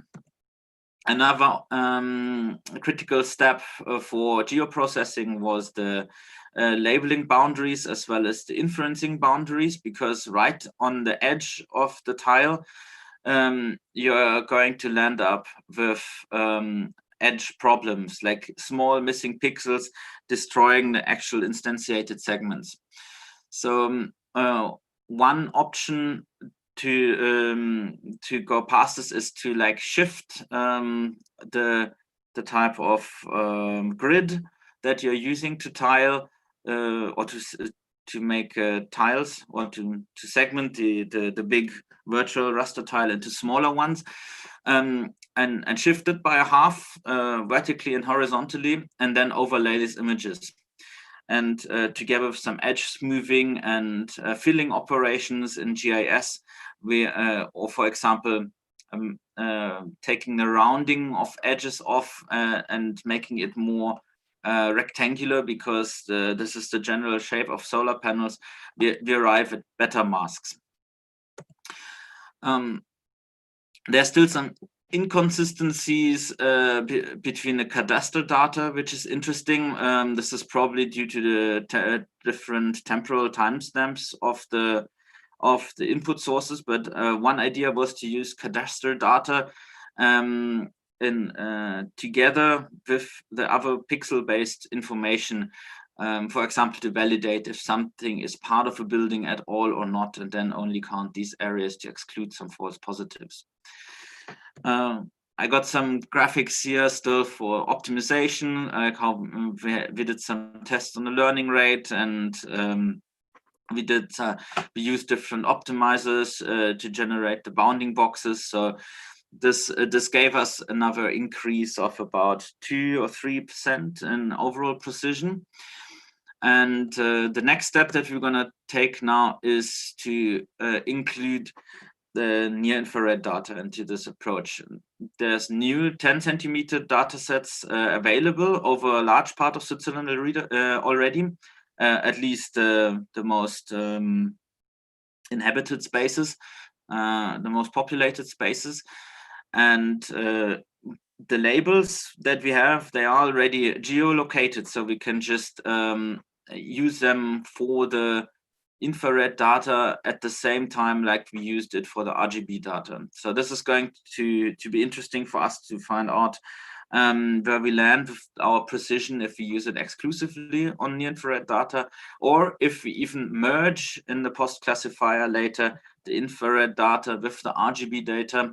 So an idea would be to do, for example, a pixel-wise random forest classification, use some classic machine learning for that, and say, okay, we got our values from the masks from the RGB training, we got our values from the masks from the infrared training, and together with cadastral data and GIS attributes, for example, knowing that a specific zone is a commercial zone or not, or is in a really steep terrain that would also exclude, for example, having solar panels, then we could arrive at a really fine granular first pixel-based segmentation, but also use it for sub-classification, meaning that we can use our best performing model, which was the one that detects thermal as well as photovoltaics in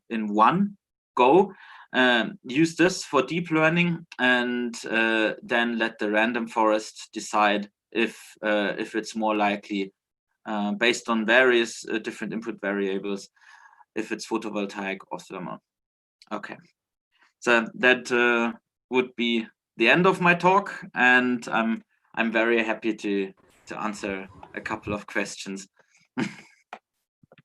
Yes, awesome. So you don't think have anything in the Q&A? Let me also check Discord for any questions. Yeah, you had a slide on that model that is quite good at learning. How did you know this? Do you have a paper on the method you used to prove this? Yeah, we are actually currently writing the paper. So there is something that's going to be published, but we want to wait with the publication before we have a couple of runs that went through the complete Switzerland. We have our first runs now completed, but since we want to use this on multiple data sets still, it would be great to include this information in a paper as well. I don't know which slide you meant in detail now. I mean, you probably meant the overall precision values, and this is something that you can always like try to tweak on and do a couple more optimizations, but I think we're trying to max it out relatively well. Yeah, the publication is coming, to make it short. Okay, awesome. So we have another question from Terence. He says, good job, Adrian. Quick question. What should be the limit of using Google Earth image to detect solar panel objects? Again? What should be the limit of using Google Earth image to detect solar panel objects? Do you mean maybe ground resolution? So we did have a couple of images in our data set that were still with a resolution of 25 centimeters, and that worked. It was still okay. It didn't work as well as with the 10 centimeter coverage. Trying it out on 50 centimeter data was getting hard. Then it's not really that easy to distinguish it anymore. We were thinking of doing this with infrared data because that was available early already in 2018 at 50 centimeter resolution, and there the contrast looked relatively high. So this could work, but this is not the general information you're going to have on Google Earth images. So I think Google Earth images is they're getting better every month basically with their data.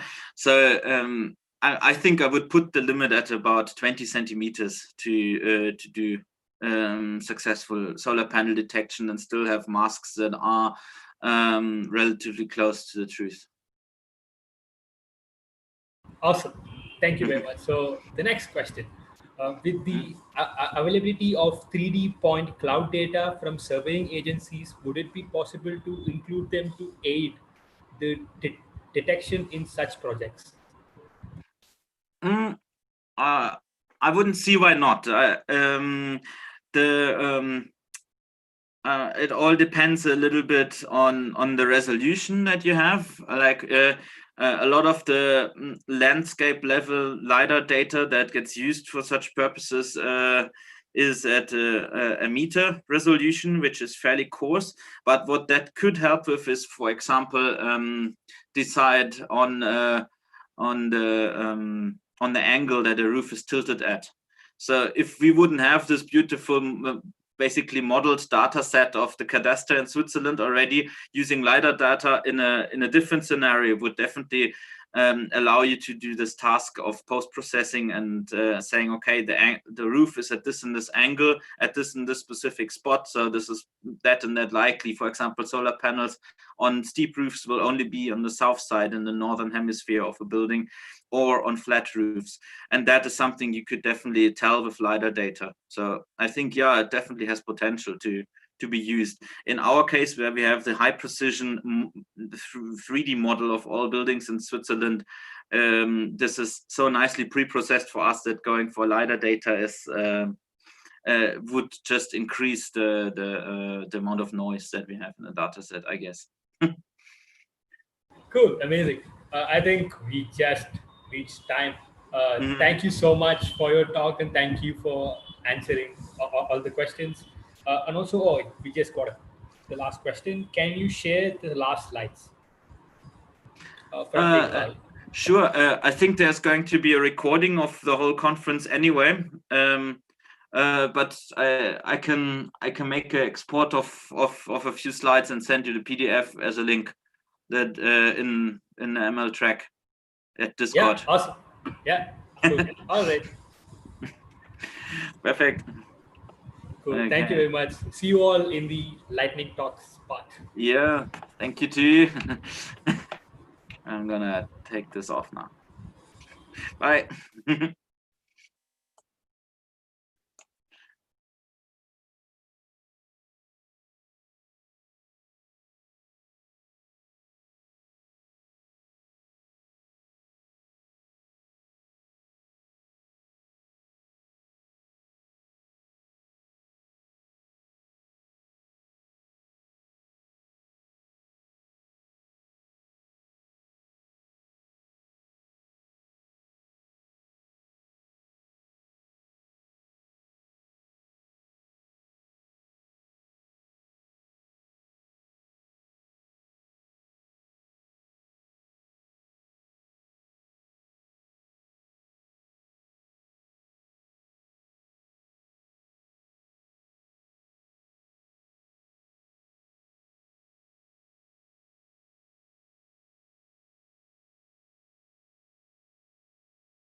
Hi there.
We will start in 5 minutes. There's actually a bug on the schedule. It's not 5:35, it's 5:40.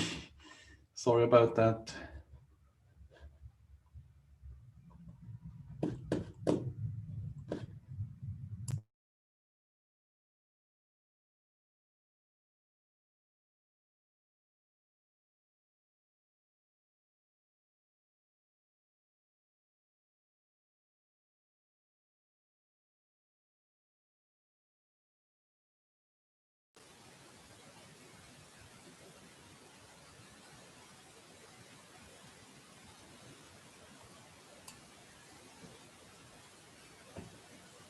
Hi, Daniel, can you hear me?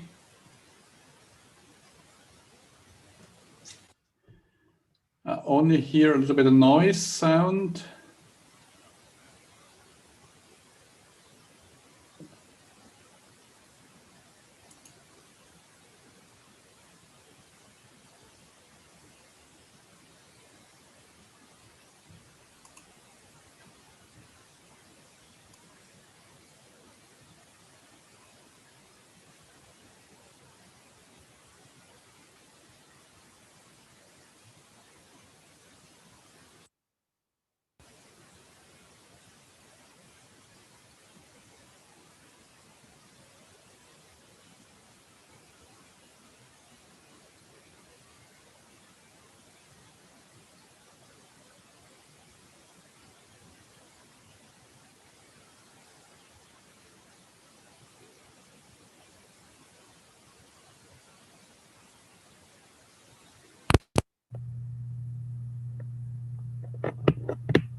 Okay, now something changed quickly but I can't hear you.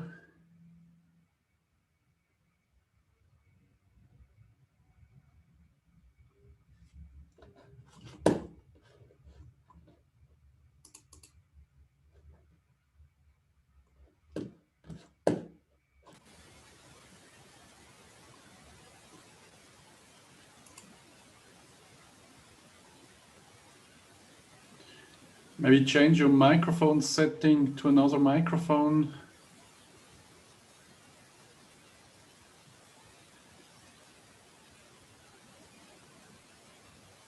Okay, now I can see you. But I can't hear you.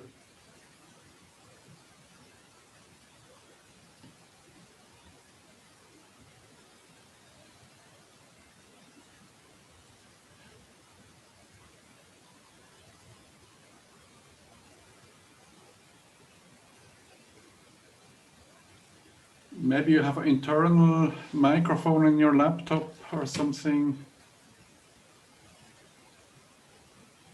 No, I can't hear you.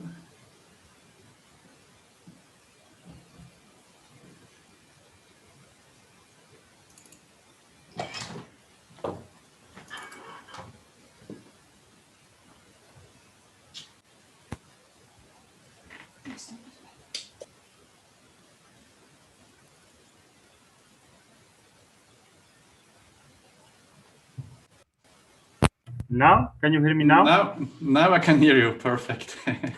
So this works. Whatever you did, Yeah, it it's worked. okay. Okay, yes, that's okay. Martin? Yes, I can hear you. I can't hear you now. But it's good. I can hear you.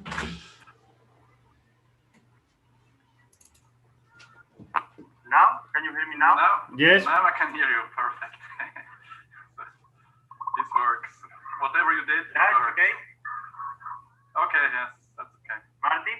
Yes, I can hear you. I can't hear you now. But it's good. I can hear you.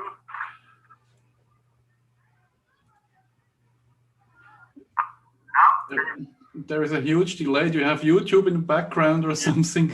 Yeah, I have a delay. I don't know. Can you hear me now? Now I can hear you, yeah. Well? Yes, well. Okay, maybe. Yeah, sometimes these headsets don't work. Okay, I think we can start. 1 minute. Shall I start? When you want. Okay, let's start. So our next speaker is Daniel Garcia Diaz. He is a PhD student in science and technology, and he will talk about a complete Python package to monitor water quality using remote sensing. Okay, thank you. Well, hello everyone, and thank you. It's a pleasure for me to participate in this congress. This is my first time, and in this presentation, I will try to explain the problem of eutrophication and the tool to monitor this problem in which I am working on. But before that, and since this is my first time in this Congress, I would like to start with a brief introduction about the department where I work. Well, so I am part of the Advanced Computing Group of the Institute of Physics of Cantabria, and our lines of research are the cloud and the network computing, the data management, and the computer vision and the deep learning. And well, for our projects or scripts for deep learning, we usually use Python and these kind of frameworks, TensorFlow, PyTorch, Keras, or Theano. Our code is always available on GitHub and in these links. And well, we have recently worked in 2 European projects, Deep Hybrid Data Cloud and Extreme Data Cloud. The first, Deep, aiming to provide users with an open source cloud platform to develop, train, test, and share machine learning model and tools. And XDC with the aim of developing data storage and data management technologies in highly distributed computing environments. Thanks to these 2 projects, I have been able to work on the tool that I am going to present. And well, the problem that I would like to present is the eutrophication. The eutrophication is a form of contamination of the aquatic environment that cause significant alteration and compromise the good ecological status and the users of the water. Sometimes it can even pose a health risk. This is current environmental problem with a negative trend due to its iteration with the climate change and the human activities. For example, in Europe, more than a half of the main lakes and reservoirs analyzed in the last study are at risk of eutrophication. And in Spain, almost 25% show a predominance of cyanobacteria. The cyanobacterial proliferations are frequently associated with eutrophication, and one of the most important effects it causes in the release of toxins into the water environment, which can cause the death of the aquatic species, livestock, and sometimes even humans. But it's not the only effect. It also causes the loss of the transparency of the water, the strong fluctuation in the oxygen and the pH level, and unpleasant smells and flavors. And the tool that I would like to present, the tool SAT-WQ, the tool that I have developed to monitor eutrophication, is divided into 3 different parts. The first is downloading the data.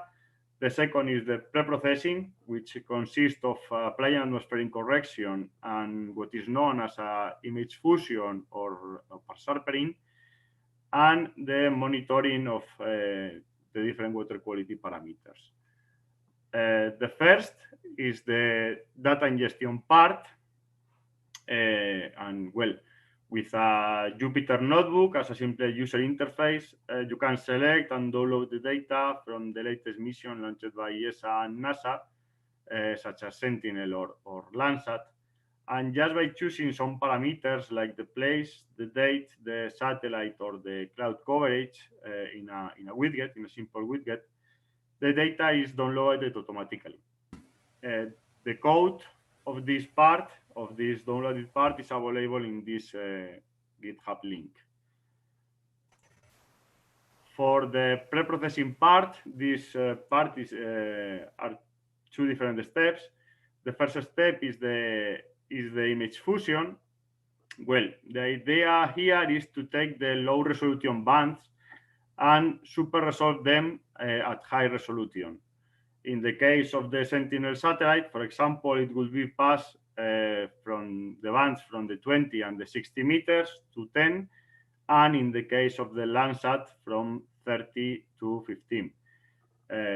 Well, although there are many methods to do this, we choose to follow a method based on deep neural networks. This method is really well explained in this article, in the article that you can see in the slide.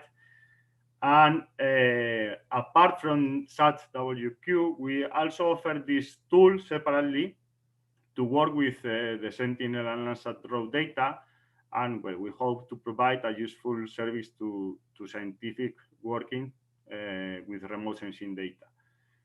Also, this application and the code are also available in these GitHub links. The second step of the pre-processing is the atmospheric correction.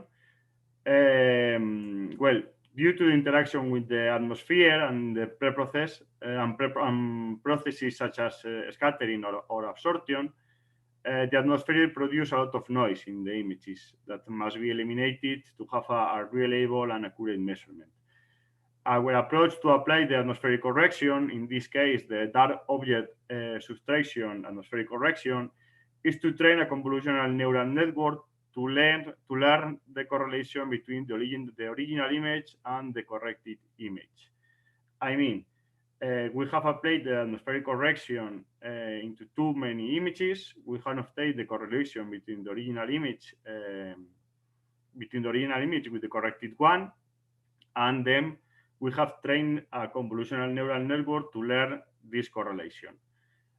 We use the histogram of the pixel value image and some more values like the distance from the Earth to the Sun and the angle as input to the neural network, and as output values to predict, we use 2 points that define the linear fit of the correlation. And the third part is the display part, is the monitoring part. And well, it's the easier than the other because here we only calculate some water quality parameters such as turbidity or chlorophyll with multi-band indices, and in the same Jupyter notebook with which we work as a user interface, we can see the different calculated parameters. The architecture of this tool, the architecture of this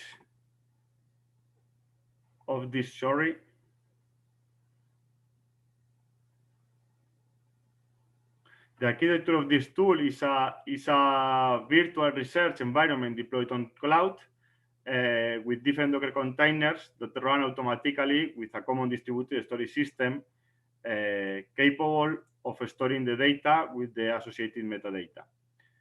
So when the downloaded parameters are selected, a Docker container is launched that download and pre-process the data and then save it to the distributed storage system. For the visualization of the image, we only load the data from the storage with the help of this metadata. And all of these are part of this architecture, the XDC-IAM as the authentication and authorization system, the Jupyter Notebook as a user interface, the Docker containers to download and pre-process the data. One data is the common distributed system, is the common distributed storage system, and the Indigo Pass Orchestrator to manage all the workflow. And now we are working on one step more. We want to go one step further, and we want to use this satellite data to fit hydrodynamic and water quality models and to automate the modeling and prediction of water quality. The conclusion of this presentation, we use satellite to monitor a serious environmental problem.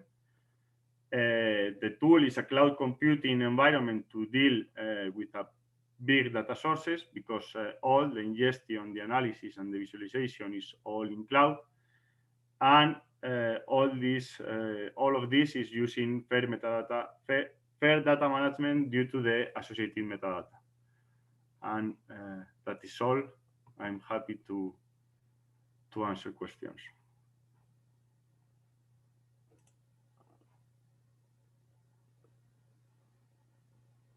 Hello?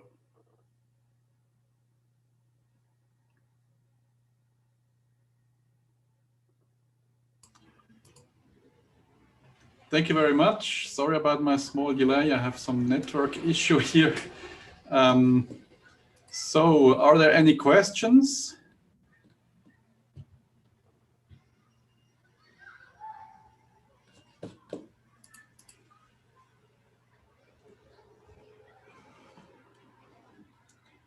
I see there's no question in the Q&A section. Okay. Just one popped up now.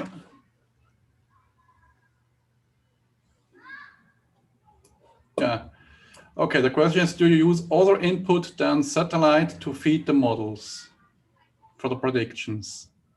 More than the satellite data? Yes, to use other things than satellite data for the machine learning models. Maybe data from sensor or maybe in situ data, but the most important part to feed the model is satellite data.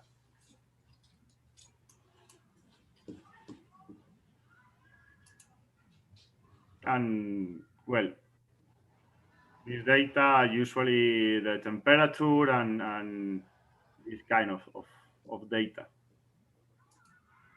Turbidity also. Okay, any more questions?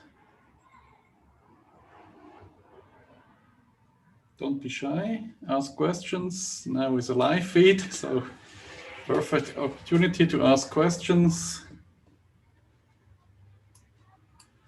Okay, we have a new question popping in. How do you define that water for this area is of good quality? Quality, well, you can define the quality because due to the level of the eutrophication, the quality depends on the level of the algae, the level of the turbidity, the level of the more than one parameter, not is only one. And all of this is, well, you can put one table, all of them, and all of them is traduced from the level of the eutrophication. And this, with this eutrophication, could be oligotrophic or less. Okay.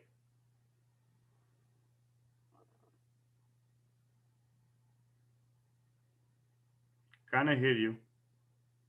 Another question is this model applicable worldwide for any region? Can you hear me? I can't hear you. Is this model applicable worldwide for any region?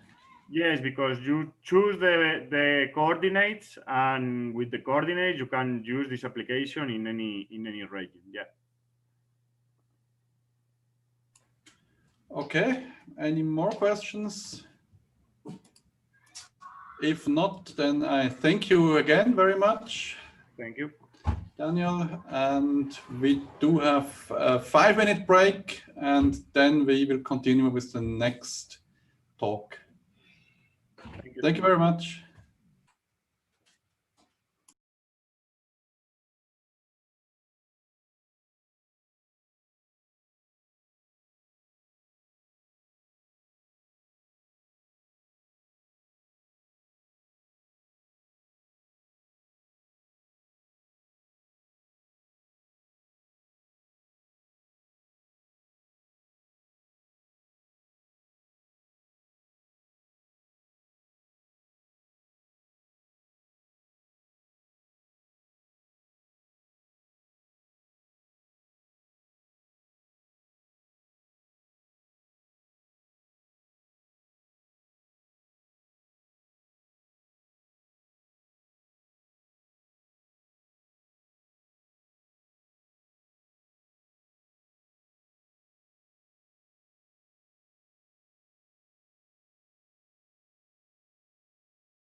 Okay, I can see your slides.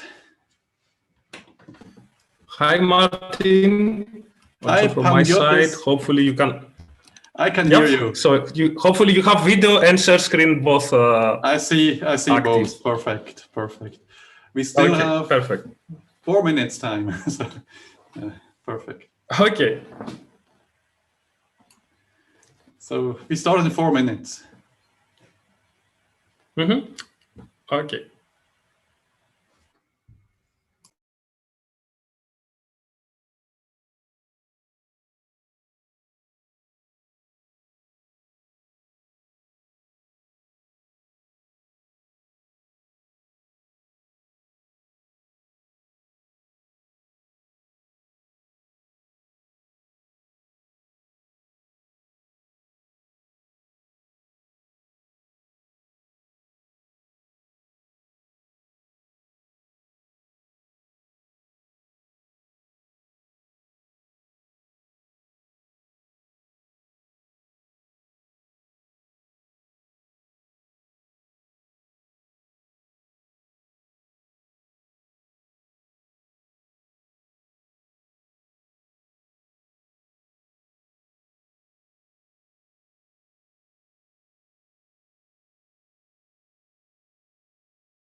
Okay, so we're coming to the next and last session in this track today. We have Panagiotis Koutouris. Sorry about pronunciation. You have to correct me afterwards. He is very correct. That was very correct. Okay, thank you. So he works at Drift and Noise Polar Services. It's a company located in Bremen, Germany, and there he develops remote sensing stuff.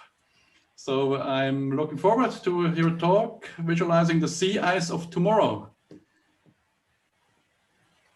Yeah, thank you, Martin, for the introduction. So I'm Panagiotis, and for this last talk, I would like to travel you to the polar regions and show you with some simple tools that we used, how we managed to visualize the sea ice for tomorrow. And when I say tomorrow, I mean forecast, and how we turned Sentinel radar images into high-resolution forecasts. That's the short outline. I will start with some introduction about the company and the motivation and why we do what we do, and proceed then with the forecast, giving you some background how you can manage this high-resolution forecast and the tools we used. I will proceed with a test case showing you some results, mainly qualitative validation, but there is some quantification there. And I will end up with the challenges we faced and we're still facing. So the company I'm working for, it's the Drift Noise Polar Services. It's a spin-off company from the Alfred Wegener Institute for Polar Research. That's located in Bremerhaven, northern Germany. It's founded in 2014, and we have a seat in Bremen. And we mainly work on the polar research, software engineering, and remote sensing, doing research and development projects, B2B, and basically providing operational and customized sea ice data solutions. Let's go now to the Arctic. Imagine that you are on the Polastern. That's the national German icebreaker.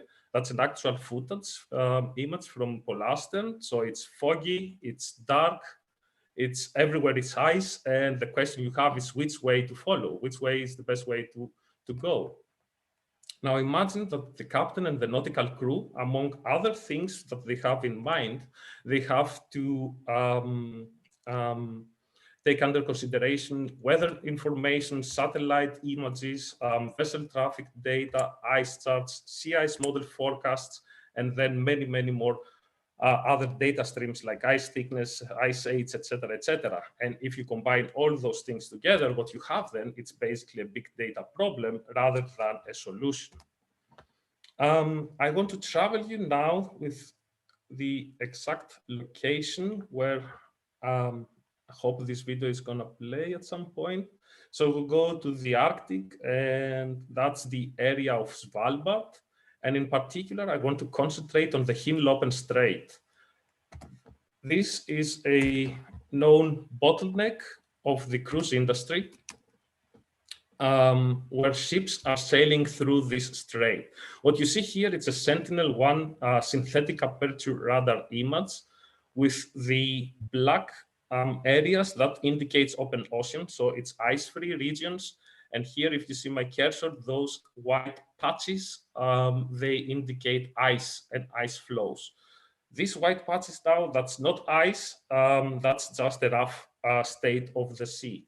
And the question they have the nautical crew, it's where is going to be the ice over the next few hours or days? The question is, do we have the data for the forecasts? Yes, we do. We have sea ice concentration forecasts. Are they good enough? No, they're not. They have a spatial resolution of several kilometers, which means from day-to-day operational decisions, it's just not good enough. We have also sea ice velocity components, U and V. And in the best case, we can just combine that into an arrow to indicate the magnitude and the orientation of the ice movement.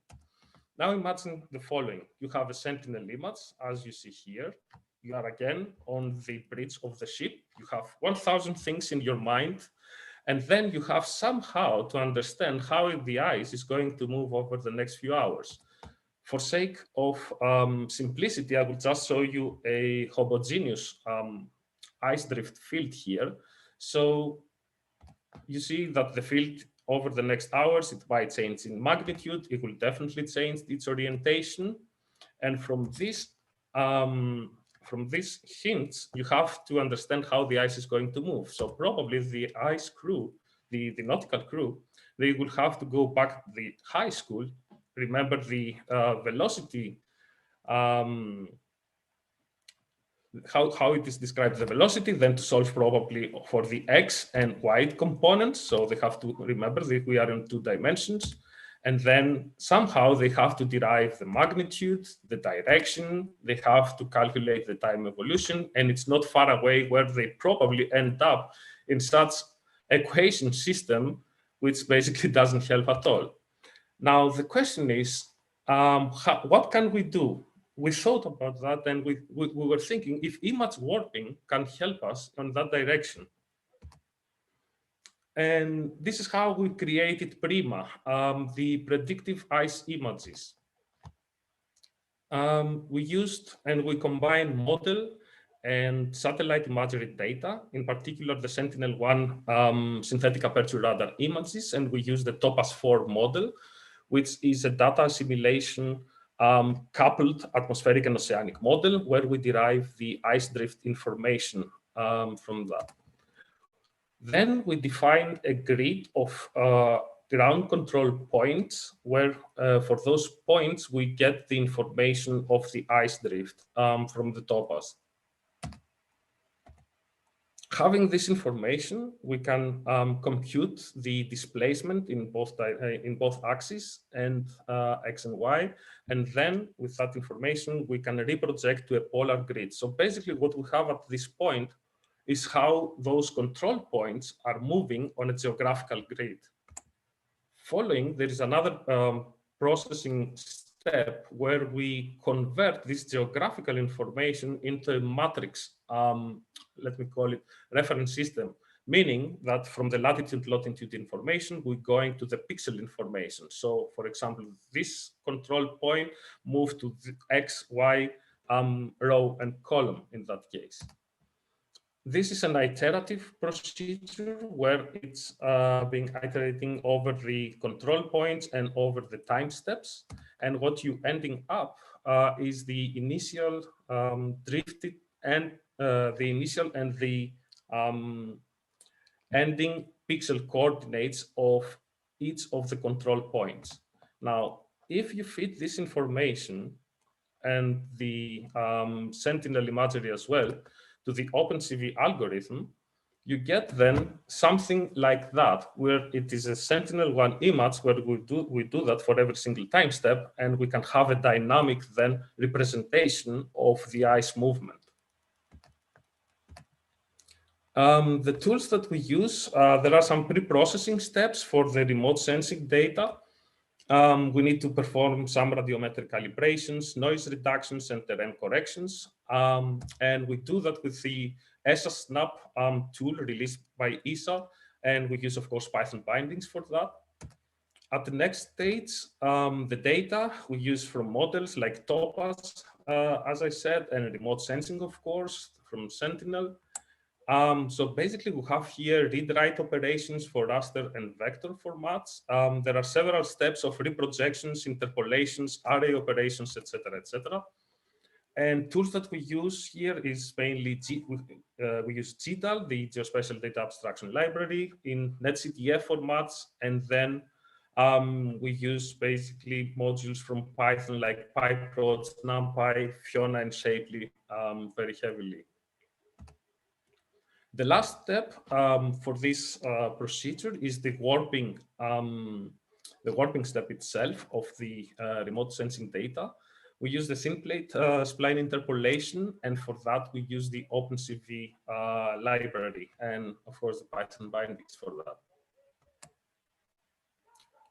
That's here is a video exactly of the of a Sentinel-1 image and how the ice is going to move over the next 48 hours.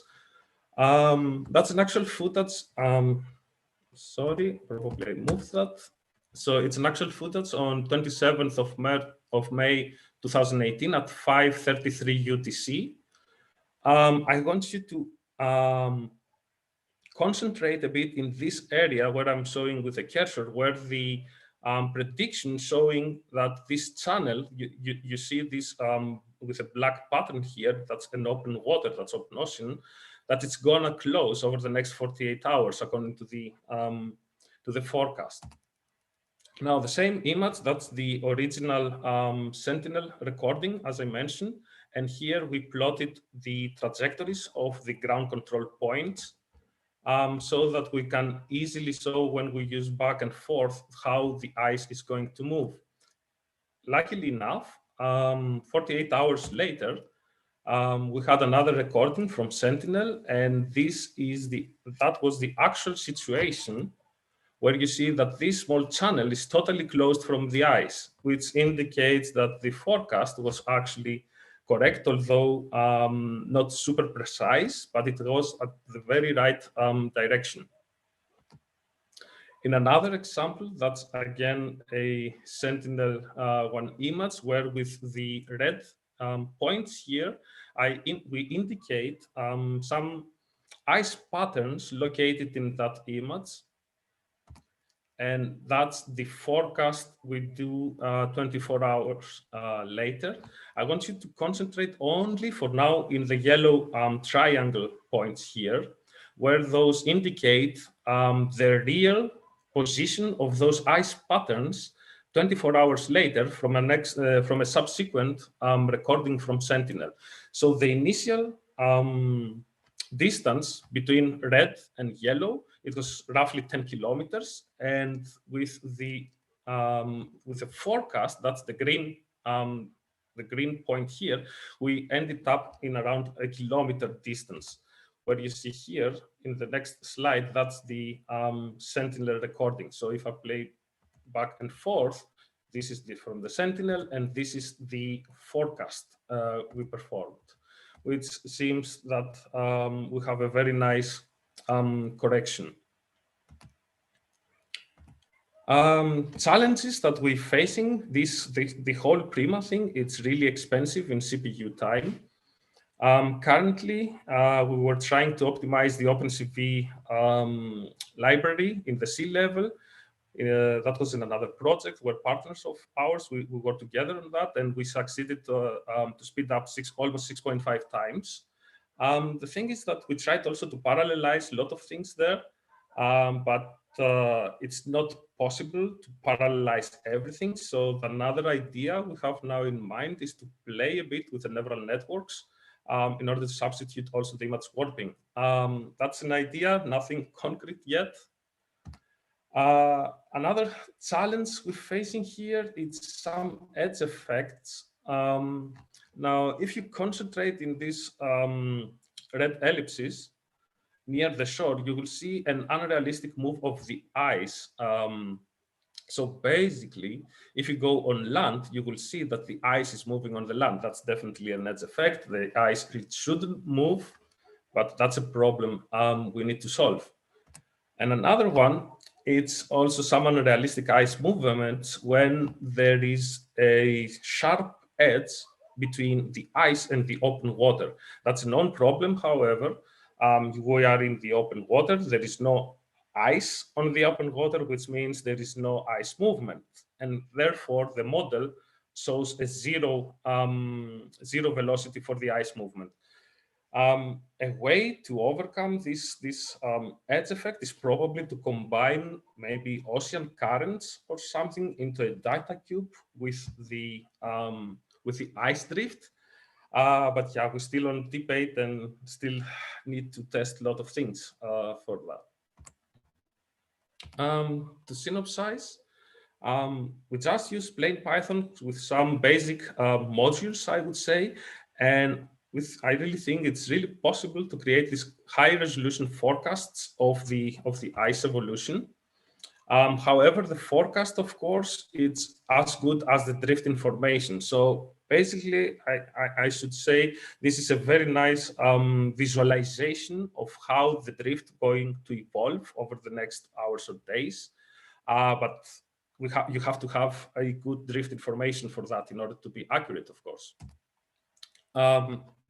Challenges, as I said in the previous slide, still need to address those problems. And we have in mind to experiment a bit with the neural networks. And we are definitely open for your feedback, changes, ideas, etc. And yeah, with that, I want to thank you, and I will be very happy to answer your questions. Thank you very much. Are there any questions? I see in the Geo track there is some activity, but no questions so far. So please use the Q&A button to ask your questions. So there are no questions yet. Ah, the first question is incoming. Oh, second one too. Now they are coming. Perfect. So the first question is very interesting. Are you able to generate predictions for the next year or years? Unfortunately, we get this question very often. So that would be something similar to having, you know, a crystal sphere and asking. No, definitely not. There is no way that you can have a prediction, or I would say probably over a certain amount of days. So definitely seasonal predictions, you have to go on statistics basically, and that's not really a prediction anymore. And that's not a forecast, I should say. Of course, it's would be perfect if it's possible. If you can do that, you are definitely rich. You have solved a huge problem. Exactly. So the next question is, does your model have a feedback system? For example, use real-time data that assesses how accurate the prediction was. That's what I presented, the Prima. I should say it's not a model, it's a way to visualize the ice drift information so that the nautical crew can immediately understand how the ice is moving instead of doing those complicated calculations. This information and the feedback that you mentioned, that goes to the TOPAZ data. So this is a data assimilation system which incorporates also observations to make better predictions. But I'm not the expert guy for the TOPAZ model. I know we just use the data. Okay, I see there are no more questions at the moment, but I'm sure people will still ask in the chat channel. So I'm sure we'll be there a couple of minutes to answer more questions. Absolutely. So I thank you very much for your nice talk. And with this, we will close this machine learning session for today. Tomorrow is the next day. We will start at 9 a.m. Central European summertime. And there will be an opening session again. We just scheduled that for people who are new to the conference tomorrow. And then we continue at 9:15 with 2 tracks. So thank you very much again, and see you tomorrow.